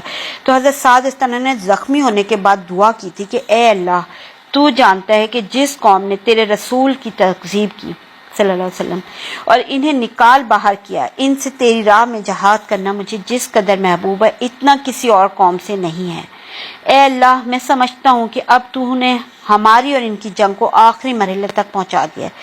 بس اگر قریش کی جنگ کچھ باقی رہ گئی ہو تو مجھے ان کے لیے باقی رکھ کہ میں ان سے تیری راہ میں جہاد کروں. اگر تو نے لڑائی ختم کر دی ہے تو اسی زخم کو جاری کر کے اسے میری موت کا سبب بنا دے. ان کی اس دعا کا نا آخری ٹکڑا ایک اور بھی تھا، وہ یہ تھا کہ لیکن مجھے موت نہ دے یہاں تک کہ بنو قریظہ کے معاملے میں میری آنکھوں کو ٹھنڈک حاصل ہو جائے. اچھا یہ بہرکیف ایک طرف مسلمانوں کا محاذ جنگ پر نا ان مشکلات سے دوچار تھے، تو دوسری طرف اب یہاں پہ یعنی مسلمان مسلسل تیر اندازی ہو رہی ہے اور یہ سب کچھ ہو رہا ہے. اور دوسری طرف کیا ہو رہا ہے ذرا اس کا سنیے. ذرا ایک چیز بتاتی ہوں یہاں پہ دیکھیں. دوسری طرف کیا تھا کہ جو یہودی ہے نا ان کا دیکھیں حرکتیں دیکھیں. دوسری طرف سازش اور سیسا کاری کے سانپ اپنے بلوں میں حرکت کر رہے تھے. کون؟ یہودی. اس کوشش میں تھے کہ مسلمانوں کے جسم میں اپنا زہر اتار دیں. چنانچہ بنو نذیر کا جو مجرم اکبر تھا نا یعنی حی بن اخطب، یہ جو جس نے یہ سارے پلان تیار کیے تھے نا یہ حی بن اخطب وغیرہ، اس نے کیا کیا بنو قریظہ کے دیار میں آیا. بنو قریظہ میں نے شروع میں بتایا تھا نا بنو قریظہ اور بنو نذیر دونوں حلیف تھے قبائل، لیکن بنو نذیر کی حرکتوں کی وجہ سے انہیں جلا وطن کر کے خیبر پہنچایا گیا تھا. اب صرف بنو قریظہ وہاں رہتے تھے مدینے کے ارد گرد. تو اب اس نے کیا کیا، اس نے بنو نذیر کا جو یہ حی بن اخطب جو بنو خیبر سے آیا تھا قلعے سے، اس نے کیا کیا بنو قریظہ کے دیار میں آیا یعنی ان کے علاقے میں آیا اور بنو قریظہ کے سردار کعب بن اسد کرزی کے پاس حاضر ہوا. اور یہ کعب بن اسد نا وہی شخص ہے نا جو بنو قریظہ کی طرف سے عہد و پیما کرنے کا مجاز و مختار تھا اور جس نے ہمارے پیارے نبی نے معاہدہ کیا تھا کہ جنگ کے موقع پر آپ کی مدد کرے گا نا. حی نے آ کر اس کے دروازے پہ دستک دی تو اس نے دروازہ اندر سے بند کر لیا، مگر حی اس سے ایسی باتیں کرتا رہا کہ آخر اس نے دروازہ کھول ہی دیا نا. حی نے کہا اے کعب میں تمہارے پاس زمانے کی عزت اور چڑھا ہوا سمندر لے کے آؤں. ظاہر اتنا بڑا 10,000 کا لشکر لے کے آیا تھا تو وہ بتا رہا ہے کہ میں تمہارے پاس زمانے کی عزت اور چڑھا ہوا سمندر لے کے آؤں. میں نے قریش کو اس کے سرداروں اور قائدین سمیت لا کے روما کے مجمع الاسیال میں اتار دیا ہے اور بنو غطفان کو ان کے قائدین اور سرداروں سمیت احد کے پاس زنب خنبی میں خیمہ زن کر دیا ہے. ان لوگوں نے مجھ سے عہد و پیما کیا ہے کہ وہ محمد صلی اللہ علیہ وسلم اور اس کے ساتھیوں کا مکمل صفایا کیے بغیر یہاں سے نہ ٹلیں گے. اچھا کعب تھا تو یہودی، لیکن اس نے جواب کیا دیا تھا؟ اس نے کعب نے کہا، یہ بنو قریظہ کا جو سردار تھا، اس نے کہا اللہ کی قسم تم میرے پاس زمانے کی ذلت اور برسا ہوا بادل لے کے آئے جو صرف گرج چمک رہا ہے مگر اس میں کچھ رہ نہیں گیا. ہائی تم پر افسوس، مجھے میرے حال پر چھوڑ دے. میں نے محمد سے صلی اللہ علیہ وسلم سے صدق و وفا کے سوا کچھ نہیں دیکھا ہے. مگر ہائی اس کو مسلسل چوٹی اور کندھے میں بٹتا رہا اور لپیٹتا رہا یہاں تک کہ اسے رام کر ہی لیا. البتہ اسے اس مقصد کے لیے عہد و پیما کرنا پڑا، یعنی اس نے اسے تیار کر لیا کہ تم ہمارے ساتھ لڑائی میں شریک ہو جاؤ. اب لیکن اس نے کس عہد و پیما لے کے راضی ہوا تھا بنو قریظہ کا یہ سردار؟ اس نے کہا کہ اگر قریش نے محمد صلی اللہ علیہ وسلم کو قتل کیے بغیر واپسی کی راہ لی تو میں بھی تمہارے ساتھ تمہارے قلعے میں داخل ہو جاؤں گا، یعنی خیبر چلا جاؤں گا. پھر جو انجام تمہارا ہوگا وہی میرا بھی ہوگا. اور ہائی کے اس پیما و وفا کے بعد کعب بن اسد نے رسول اللہ صلی اللہ علیہ وسلم سے کیا ہوا عہد توڑ دیا اور مسلمانوں کے ساتھ طے کی ہوئی ذمہ داریوں سے بری ہو کر ان کے خلاف مشرکین کی جانب سے جنگ میں شریک ہو گیا. یعنی اب آپ یہاں پر دیکھیں کہ صرف پیچھے بنو قریظہ ہی کا قبیلہ تھا نا جو مدینے کے ارد گرد آباد تھے، اور جو باقی تو سارے یہ مسلمان جتنی فوج تھی ساری کی ساری ان مشرکین سے مقابلے کے لیے خندق کے پاس کھڑی ہوئی تھی. اب اس کے بعد ہوا کیا دیکھیں، اس کو ذرا سا دیکھیں. اس کے بعد بنو قریظہ کے یہود نہ عملی طور پہ جنگی کارروائیوں میں مصروف ہو گئے. ابن اسحاق کا بیان ہے نا کہ اس میں ایک واقعہ ہے، اس کو پہلے کور کرتے ہیں. دیکھیں ابن اسحاق کا بیان ہے کہ حضرت صفیہ بنت عبد المطلب یعنی حضرت حسان بن ثابت رضی اللہ عنہ کے فارغ نامی قلعے کے اندر تھی. یہ نا حضرت حسان رضی اللہ عنہ عورتوں اور بچوں کے ساتھ وہیں تھے. حضرت صفیہ رضی اللہ تعالیٰ عنہ کہتی ہیں کہ ہمارے پاس سے ایک یہودی گزرا اور قلعے کا چکر کاٹنے لگا. اچھا یہ اس وقت کی بات بتا رہے ہیں جب بنو قریظہ رسول صلی اللہ علیہ وسلم سے کیا ہوا عہد و پیما توڑ کر آپ سے برسر پیکار ہو چکے تھے. تو کہتی ہیں کہ ہمارے اور ان کے درمیان کوئی نہ تھا جو ہمارا دفاع کرتا، کیونکہ رسول اللہ صلی اللہ علیہ وسلم تمام مسلمانوں سمیت دشمن کے مد مقابل پھنسے ہوئے تھے. اگر ہم پر کوئی حملہ آور ہو جاتا تو آپ انہیں چھوڑ کر نہیں آ سکتے تھے. اس لیے میں نے کہا اے حسان، یہ یہودی جیسا کہ آپ دیکھ رہے ہیں قلعے کا چکر لگا رہا ہے، اور مجھے اللہ کی قسم اندیشہ ہے کہ یہ باقی یہود کو بھی ہماری کمزوری سے آگاہ کر دے گا. ادھر رسول اللہ صلی اللہ علیہ وسلم اور صحابہ کرام اس طرح پھنسے ہوئے تھے کہ ہماری مدد کو نہیں آ سکتے، لہٰذا آپ جائیے اسے قتل کر دیجئے. یہ حضرت حسان رضی اللہ تعالیٰ عنہ سے کہہ رہی تھی نا. تو حضرت حسان رضی اللہ عنہ نے کہا کہ واللہ آپ جانتی ہیں کہ میں اس کام کا آدمی نہیں ہوں. اچھا حضرت صفیہ رضی اللہ تعالیٰ عنہ کہتی ہیں کہ اب میں نے خود اپنی کمر باندھی، پھر ستون کی ایک لکڑی لی اور اس کے بعد قلعے سے اتر کر اس یہودی کے پاس پہنچی اور اسے لکڑی مار مار کر اس کا خاتمہ کر دیا. اس کے بعد قلعے میں واپس آئی اور حسان سے کہا جائیے اس کا ہتھیار اور اسباب اتار لیجیے، چونکہ وہ مرد ہے اس لیے میں نے اس کا ہتھیار نہیں اتارا. دیکھیں یہ آپ یہ دیکھیں کہ حقیقت ہے نا کہ مسلمان بچوں اور عورتوں کی حفاظت پر رسول اللہ علیہ وسلم کی پھپھی کے اس جانبازانہ کارنامے کا بڑا گہرا اور اچھا اثر پڑا. اس کارروائی سے غالباً یہود نے یہ سمجھا کہ ان کے قلعے اور گڑیوں میں بھی نا مسلمانوں کا حفاظتی لشکر موجود ہے، حالانکہ وہاں کوئی لشکر نہیں تھا. اس لیے یہود کو دوبارہ اس قسم کی ضرورت نہ ہوئی نا. البتہ وہ بت پرست حملہ آوروں کے ساتھ اپنے اتحاد اور انضمام کا عملی ثبوت پیش کرنے کے لیے انہیں مسلسل رسد پہنچاتے رہے. یعنی دوبارہ بچوں اور عورتوں کی طرف تو نہیں آئے کہ انہیں لگا کہ یہاں کوئی ہے، لیکن انہوں نے کیا کیا کہ جو ان کے سارے اتحاد کرنے کے لیے نا ان کو سامان مہیا کر رہے تھے، یعنی یہ جو حملہ کرنے کے لیے لوگ آئے ہوئے تھے. یہاں تک کہ مسلمانوں نے نا ان کے رسد کے 20 اونٹوں پہ قبضہ بھی کیا تھا پھر نا. بہرحال یہود کی عہد شکنی کی خبر نہ ہمارے پیارے نبی صلی اللہ علیہ وسلم کو بھی معلوم ہو گئی، تو آپ نے فوراً اس کی تحقیق کی طرف توجہ فرمائی. آپ نے یہ نہیں سوچا کہ اچھا ٹھیک ہے خبر آ رہی ہے پتہ نہیں صحیح ہے نہیں، آپ نے فوراً اس کی تحقیق کی طرف توجہ فرمائی، اور تاکہ بنو قریظہ کا موقف واضح ہو جائے کہ جو بنو قریظہ جو ان کا مسلمانوں کا اس وقت اس نے عہد لیا ہوا تھا پھر بھی وہ کیا اس کا موقف ہے یہ معلوم کرنے کے لیے. تو اس کی روشنی میں نا فوجی نقطہ نظر سے جو اقدام مناسب ہو پھر وہ اختیار کیا جا سکے. چنانچہ آپ نے اس خبر کی تحقیق کے لیے نا حضرت سعد بن معاذ، سعد بن عبادہ، عبداللہ بن روا اور خوات بن جبیر رضی اللہ عنہ کو روانہ فرمایا نا، اور ہدایت کی کہ جاؤ دیکھو بنو قریظہ کے بارے میں جو کچھ معلوم ہے کیا واقعی صحیح ہے یا نہیں. اگر صحیح ہے تو واپس آ کر صرف مجھے بتا دینا، اور وہ بھی اشارہ میں، اور لوگوں کے بازو مت توڑنا، یعنی وہاں جنگ نہیں کرنا، صرف مجھے آ کے بتا دینا. اگر وہ عہد و پیما پر قائم ہے تو پھر لوگوں کے درمیان علانیہ اس کا ذکر کر دینا. اچھا جب یہ لوگ بنو قریظہ کے قریب پہنچے یہ صحابہ کرام، تو انہیں انتہائی خباثت پر آمادہ پایا، یعنی یہود کو جنا. انہوں نے علانیہ گالیاں بکیں، دشمنی کی باتیں کی اور رسول اللہ صلی اللہ علیہ وسلم کی اہانت بھی کی. کہنے لگے اللہ کا رسول کون؟ ہم نہیں جانتے، ہمارے اور محمد کے درمیان کوئی عہد نہ پیمان. یہ سن کر پھر جب یہ لوگ واپس آ گئے اور رسول اللہ صلی اللہ علیہ وسلم کی خدمت میں پہنچ کے صورتحال کی طرف اشارہ کرتے ہوئے صرف اتنا کا عزل و قہرہ. عزل و قہرہ کیوں کہا تھا؟ رجی کا واقعہ یاد کریں نا. یعنی مقصد یہ تھا کہ جس طرح عزل و قہرہ نے اصحاب رجی کے ساتھ بدعہدی کی تھی، اسی طرح یہود بھی بدعہدی پر تلے ہوئے ہیں نا. دیکھیں باوجود کہ ان صحابہ کرام نے اخفاء حقیقت کی کوشش کی تھی، لیکن عام لوگوں کو صورتحال کا علم ہو گیا اور اس طرح ایک خوفناک خطرہ ان کے سامنے نہ آ کھڑا ہوا نا. دیکھیں در حقیقت اس وقت جو نا مسلمان نہایت نازک صورتحال سے دوچار تھے. پیچھے بنو قریظہ تھے جن کا حملہ روکنے کے لیے ان کے اور مسلمانوں کے درمیان کوئی نہ تھا. آگے مشرکین کا لشکر جرار تھا جنہیں چھوڑ کے ہٹنا ممکن نہ تھا. پھر مسلمان عورتیں اور بچے تھے جو کسی حفاظتی انتظام کے بغیر بد عہد یعنی بنو قریظہ یہودیوں کے قریب ہی تھے. اس لیے لوگوں میں سخت اضطراب برپا ہو گیا. پھر اسی موقع پہ بعض منافقین کے نفاق نے بھی سر اٹھایا.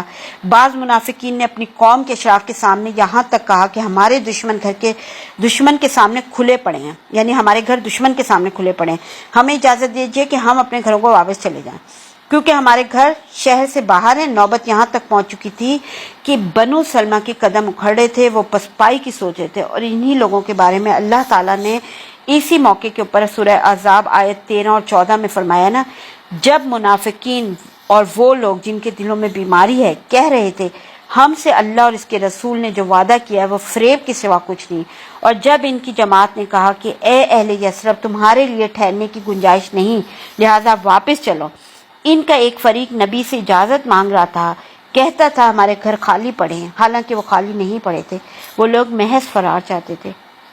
اب دیکھیں ذرا، ایک طرف لشکر کا یہ حال تھا، دوسری طرف ہمارے پیارے نبی صلی اللہ علیہ وسلم کی کیفیت کیا تھی؟ ہمارے پیارے نبی صلی اللہ علیہ وسلم کی یہ کیفیت تھی کہ آپ نے بنو قریظہ کی بدعہدی کی خبر سن کر اپنا سر اور چہرہ کپڑے سے ڈھک لیا اور دیر تک چت لیٹے رہے. اس کیفیت کو دیکھ کر تو لوگوں کا اضطراب اور بڑھ گیا.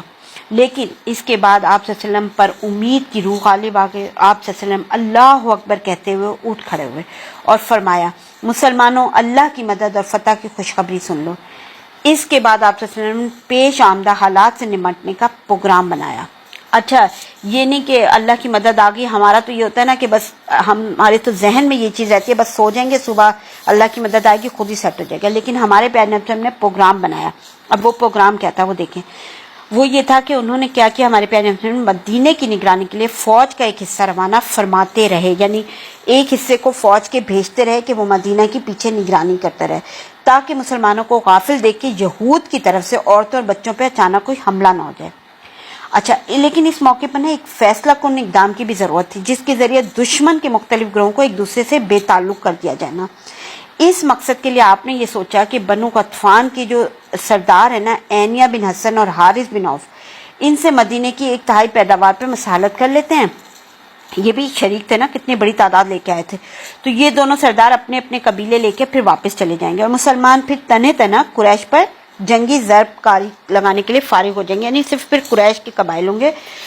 تو اس تجویز پر نا گفت و شنید بھی ہوئی، مگر جب آپ صلی اللہ علیہ وسلم نے حضرت سعد بن معاذ اور حضرت سعدہ بن عبادہ رضی اللہ عنہ سے اس تجویز کے بارے میں مشورہ کیا نا، تو ان دونوں نے بایک زبان عرض کیا کہ یا رسول اللہ، اگر اللہ نے آپ صلی اللہ علیہ وسلم کو اس کا حکم دیا تب تو بلا چوں چرا تسلیم ہے، اور اگر محض آپ صلی اللہ علیہ وسلم ہماری خاطر ایسا کرنا چاہتے ہیں تو ہمیں اس کی ضرورت نہیں، کیونکہ مدینہ پہ اس وقت سارا حملہ ہو رہا تھا نا، تو مدینہ تو ختم ہو جاتا نا. تو یہ اس وجہ سے یہ ہمارے پیارے نبی صلی اللہ علیہ وسلم سے یہ کہہ رہے تھے نا، وہ کہتے ہیں کہ جب ہم لوگ اور یہ لوگ دونوں شرک بت پرستی پر تھے تو یہ لوگ میزبانی یا خرید و فروخت کے سوا کسی اور صورت سے ایک دانے کی بھی تمنا نہیں کر سکتے تھے. تو بھلا اب جب کہ اللہ نے ہمیں ہدایت اسلام سے سرفراز فرمایا اور آپ کے ذریعے عزت بخشی، ہم انہیں اپنا مال دیں گے، واللہ ہم تو انہیں صرف اپنی تلواریں دیں گے، یعنی لڑائی کریں گے. آپ تو نے ان دونوں کی رائے کو پھر درست قرار دیا اور فرمایا کہ جب میں نے دیکھا کہ سارا عرب ایک کمان کھینچ کر تم پر پل پڑا ہے تو محض تمہاری خاطر یہ کام کرنا چاہتا تھا. پھر اللہ کا کرنا ہوا، الحمدللہ اللہ کا کرنا ایسا ہوا کہ دشمن میں پھوٹ پڑ گئی، ان کی جمعیت شکست کھا گئی، ان کی دھار کند ہو گئی. دیکھیں کیسے ہوا یہ سب کچھ نا، یہ سب کچھ بڑا ہی یعنی اللہ کی جب مدد آتی ہے تو پھر کیسے آتی ہے یہ دیکھیں ذرا نا. ہوا کیا؟ ہوا یہ کہ غطفان قبیلے کا نا ایک صاحب جن کا نام نعیم بن مسعود بن عامر اشجعی تھا نا، اس وقت رسول اللہ صلی اللہ علیہ وسلم کی خدمت میں حاضر ہوا اور عرض کیا کہ اے اللہ کے رسول صلی اللہ علیہ وسلم، میں مسلمان ہو گیا ہوں لیکن میری قوم کو میرے اسلام لانے کا علم نہیں، لہٰذا آپ صلی اللہ علیہ وسلم مجھے کوئی حکم فرمائیے۔ تو ہمارے پیارے نبی صلی اللہ علیہ وسلم نے فرمایا تم فقط ایک آدمی ہو، لہٰذا کوئی فوجی اقدام تو کر نہیں سکتے، البتہ کرو کیا کہ جس قدر ممکن ہو ان میں پھوٹ ڈالو اور ان کی حوصلہ شکنی کرو۔ اس پر حضرت نعیم رضی اللہ تعالیٰ نے فوراً ہی بنو قریظہ کے ہاں پہنچے۔ جاہلیت میں ان کا ان سے بڑا میل جول تھا نا، وہاں پہنچ کر انہوں نے کہا آپ لوگ جانتے ہیں بنو قریظہ کون تھے، یاد رکھیے گا اس چیز کو نا، بنو قریظہ مدینے کے ارد گرد ابائل جو قبیلہ تھا جس نے وہ کیا عہد توڑا، ان کے پاس گئے اور ان سے کیا کہا، ان سے کہا کہ آپ لوگ جانتے ہیں کہ مجھے آپ لوگوں سے محبت اور خصوصی تعلق ہے۔ انہوں نے کہا ہاں۔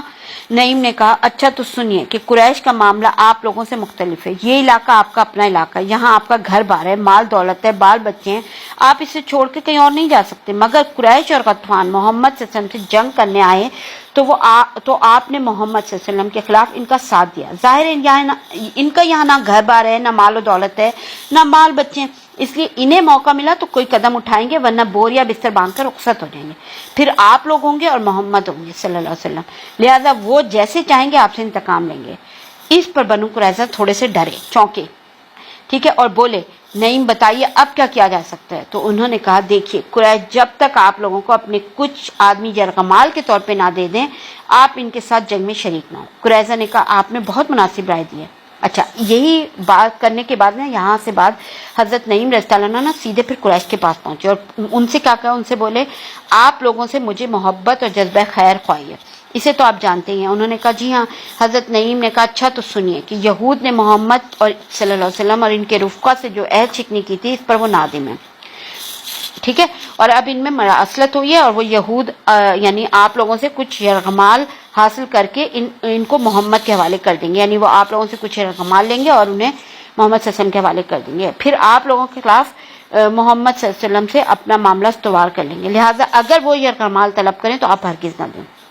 اس کے بعد غطفان کے پاس بھی جا کے یہی بات دہرائی اور ان کے بھی کان کھڑے ہو گئے۔ اب ہوا کیا دیکھیں، اس کے بعد کیا ہوا کہ ایک جمعہ اور ہفتے کی درمیانی رات تھی، ٹھیک ہے، قریش نے نا یہود کے پاس یہ پیغام بھیجا، جمعے اور ہفتے کی درمیانی رات قریش نے یہود، کون سے یہود ہیں یہی بنو قریظہ، ان کے پاس پیغام بھیجا کہ ہمارا قیام کسی سازگار اور موزوں جگہ پر نہیں ہے، گھوڑے اور اونٹ مر رہے ہیں، لہٰذا ادھر سے آپ لوگ اور ادھر سے ہم اٹھیں اور محمد پر حملہ کر دیتے ہیں، یعنی انہوں نے پیغام بھیجا کہ چلو مل کے حملہ کرتے ہیں فوراً نا، اور کیونکہ ہم زیادہ دیر انتظار نہیں کر سکیں گے، یہ ان کی شان کے بھی خلاف تھا نا، تو فوراً ہم، لیکن یہود نے جواب میں کیا کہلایا، یہود نے کہا آج سنیچر کا دن ہے اور آپ جانتے کہ ہم سے جن لوگوں نے اس دن کے بارے میں حکم شریعت کے خلاف ورزی کی تھی ہم سے پہلے، انہیں کیسے عذاب سے دوچار ہونا پڑا تھا، علاوہ ازیں آپ لوگ جب تک اپنے کچھ آدمی ہمیں بطور یرغمال نہ دے دیں ہم لڑائی میں شریک نہ ہوں گے۔ قاصد جب یہ جواب لے کر واپس آئے نا تو قریش اور غطفان نے کہا واللہ نعیم نے سچ ہی کہا تھا، چنانچہ انہوں نے یہود کو کہلا بھیجا کہ اللہ کی قسم ہم آپ کو کوئی آدمی نہ دیں گے، بس آپ لوگ ہمارے ساتھ ہی نکل پڑے اور محمد پہ حلہ بول دیا جائے صلی اللہ علیہ وسلم۔ یہ سن کر قریظہ نے باہم کہا واللہ نعیم نے تم سے سچ ہی کہا تھا۔ اس طرح دونوں فریق کا اعتماد ایک دوسرے سے اٹھ گیا، ان کی صفوں میں پھوٹ پڑ گئی اور ان کے حوصلے ٹوٹ گئے۔ اچھا، اسی دوران نا مسلمان اللہ تعالیٰ سے یہ دعا کر رہے تھے، یعنی یہاں ایک طرف یہ ہو رہا تھا اور مسلمان مسلسل اللہ تعالیٰ سے دعا کر رہے تھے۔ وہ کیا دعا کر رہے تھے؟ اے اللہ ہماری پردہ پوشی فرما، ہمیں خطرات سے بے خوف کر دے، اور اس کے ساتھ ساتھ ہمارے پیارے نبی صلی اللہ علیہ وسلم خود بھی دعا فرما رہے تھے۔ وہ کیا دعا فرما رہے تھے؟ ہمارے پیارے نبی صلی اللہ علیہ وسلم کہہ رہے تھے اے اللہ کتاب اتارنے والے اور جلد حساب لینے والے ان لشکروں کو شکست دے، اے اللہ انہیں شکست دے، جھنجھوڑ کے رکھ دے۔ اور بالآخر اللہ نے اپنے رسول صلی اللہ علیہ وسلم اور مسلمانوں کی دعائیں سن لی، چنانچہ مشرکین کی صفوں میں پھوٹ پڑ جانے اور بد دلی اور پس ہمتی سرایت کر جانے کے بعد اللہ تعالیٰ نے ان پہ تند ہواؤں کا طوفان بھیج دیا جس نے ان کے خیمے کھیڑ دیے، ہانڈیاں الٹ دی، تنابوں کی کھونٹیاں اکھاڑ دی، کسی چیز کو قرار نہ رہا، اس کے ساتھ ہی فرشتوں کا لشکر بھیج دیا جس نے انہیں ہلا ڈالا، ان کے دلوں میں رعب اور خوف ڈال دیا۔ اور اسی سرد اور کڑکڑاتی ہوئی رات میں ہمارے پیارے نبی صلی اللہ علیہ وسلم نے حضرت حذیفہ رضی اللہ تعالیٰ عنہ کو کفار کی خبر لانے کے لیے جب بھیجا، وہ ان کے محاذ پہ پہنچے اور مشرکین واپسی کے لیے اس وقت تیار ہو چکے تھے۔ حضرت حذیفہ رضی اللہ عنہ نے خدمت نبی صلی اللہ علیہ وسلم میں واپس آ کے ان کی روانگی کی اطلاع دی تو چنانچہ رسول صلی اللہ علیہ وسلم نے صبح کی اور دیکھا کہ میدان صاف ہے۔ اللہ نے دشمن کو کسی خیر کے حصول کا موقع دیے بغیر اس کے غیظ و غضب سمیت واپس کر دیا ہے اور ان سے جنگ کے لیے تنہا کافی ہو گیا۔ الغرض اس طرح اللہ نے اپنا وعدہ پورا کیا، اپنے لشکر کو عزت بخشی، اپنے بندوں کی مدد کی اور تنہ تنہا سارے لشکر کو شکست دی۔ چنانچہ اس کے بعد ہمارے پیارے نبی صلی اللہ علیہ وسلم اپنے صحابہ کے ساتھ مدینہ واپس آ گئے۔ دیکھیں غزوہ خندق جو تھا نا، صحیح ترین قول کے مطابق شوال 5 ہجری میں پیش آیا۔ مشرکین نے 1 ماہ تک رسول اللہ صلی اللہ علیہ وسلم اور مسلمانوں کا محاصرہ جاری رکھا تھا۔ تمام مواقف پہ مجموعی نظر ڈالنے سے معلوم ہوتا ہے کہ محاصرے کا آغاز جو نا شوال میں ہوا تھا اور خاتمہ ذی قعدہ میں۔ ابن سعد کا بیان ہے کہ رسول صلی اللہ علیہ وسلم جس روز خندق سے واپس ہوئے بدھ کا دن تھا، ذی قعدہ کے ختم ہونے میں صرف 7 دن باقی تھے۔ غزوہ خندق یا یہ غزوہ احزاب در حقیقت خساروں کی جنگ نہ تھی بلکہ احزاب کی جنگ تھی۔ اس میں کوئی خونریز مارکا پیش نہیں آیا تھا، لیکن پھر بھی یہ اسلامی تاریخ کا ایک فیصلہ کن جنگ تھی۔ چنانچہ اس کے نتیجے میں مشرکین کے حوصلے ٹوٹ گئے اور یہ واضح ہو گیا ان پہ کہ عرب کی کوئی بھی طاقت مسلمانوں کی اس چھوٹی سی طاقت کو جو مدینے میں نشو نما پا رہی ہے ختم نہیں کر سکتی، کیونکہ جنگ احزاب یا اس غزوہ خندق میں جتنی بڑی طاقت فراہم ہو گئی تھی، اس سے بڑی طاقت فراہم کرنا عربوں کے بس کی بات نہیں تھی۔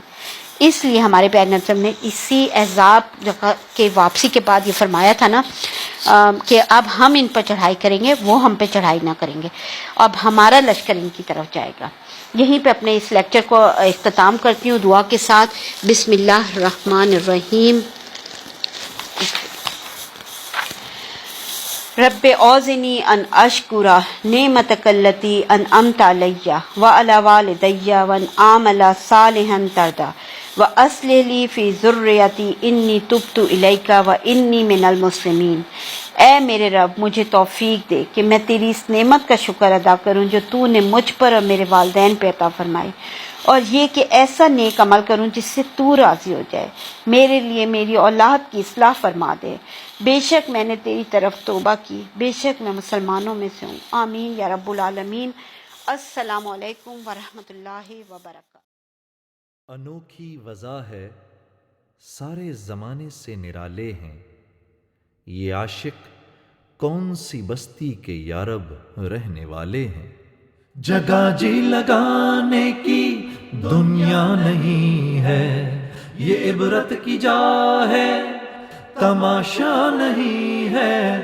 جہاں میں ہے عبرت کے ہر سو نمونے، مگر تجھ کو اندھا کیا رنگ بو نے۔ کبھی غور سے بھی یہ دیکھا ہے تو نے، جو معمور تھے وہ محل اب ہے سونے۔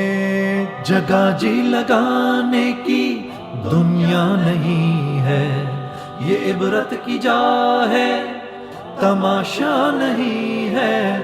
ملے خاک میں اہل شاں کیسے کیسے، مکیں ہو گئے لا مکاں کیسے کیسے، ہوئے نامور بے نشاں کیسے کیسے، زمیں کھا گئی نوجواں کیسے کیسے۔ جگہ جی لگانے کی دنیا نہیں ہے، یہ عبرت کی جا ہے، تماشا نہیں ہے۔ زمیں کے ہوئے لوگ پیوند کیا کیا، ملوک و حضور و خداوند کیا کیا، دکھائے گا تو چند روز کیا کیا۔ اجل نے پچھاڑے تنو مند کیا کیا، جگہ جی لگانے کی دنیا نہیں ہے، یہ عبرت کی جا ہے، تماشا نہیں ہے۔ اجل نے نہ کسرا ہی چھوڑا نہ دارا، اسی سے سکندر سا فاتح بہارا۔ ہر ایک چھوڑ کے کیا کیا حسرت سدھارا، پڑا رہ گیا سب یہیں ٹھاٹ سارا۔ جگہ جی لگانے کی دنیا نہیں ہے، یہ عبرت کی جا ہے، تماشا نہیں ہے۔ تجھے پہلے بچپن نے برسوں کھلایا، جوانی نے پھر تجھ کو مجنوں بنایا، بڑھاپے نے پھر آ کے کیا کیا ستایا، اجل تیرا کر دے گی بالکل صفایا۔ یہی تجھ کو دھن ہے رہوں سب سے بالا، ہو زینت نرالی ہو فیشن نرالا، جیا کرتا ہے کیا یوں ہی مرنے والا، تجھے حسن ظاہر نے دھوکے میں ڈالا۔ وہ ہے عیش و عشرت کا کوئی محل بھی، جہاں تک میں کھڑی ہو اجل بھی، بس اب اس جہالت سے تو نکل بھی، یہ طرز معیشت اب اپنا بدل بھی، جگہ جی لگانے کی دنیا نہیں ہے، یہ عبرت کی جا ہے، تماشا نہیں ہے۔ یہ دنیا فانی ہے محبوب تجھ کو، ہوئی واہ کیا چیز مرغوب تجھ کو، نہیں عقل اتنی بھی مجذوب تجھ کو، سمجھ لینا اب چاہیے خوب تجھ کو، جگہ جی لگانے کی دنیا نہیں ہے، یہ عبرت کی جا ہے، تماشا نہیں ہے۔ بڑھاپے سے پا کر پیام قضا بھی، نہ چونکا نہ چیتا نہ سنبھلا ذرا بھی، کوئی تیری غفلت کی ہے انتہا بھی، جنوں چھوڑ کر اپنے ہوشوں میں آ بھی، جب اس بزم سے چل دیے دوست اکثر، اور اٹھتے چلے جا رہے ہیں برابر، ہر وقت پیش نظر ہے یہ منظر، یہاں پر تیرا دل بہلتا ہے کیوں کر، جگہ جی لگانے کی دنیا نہیں ہے، یہ عبرت کی جا ہے، تماشا نہیں ہے۔ جہاں میں کہیں شور ماتم بپا ہے، کہیں فقر و فاقہ سے آہو بکا ہے، کہیں شکوہ جورو مکر و دغا ہے، غرض ہر طرف سے یہی بس صدا ہے۔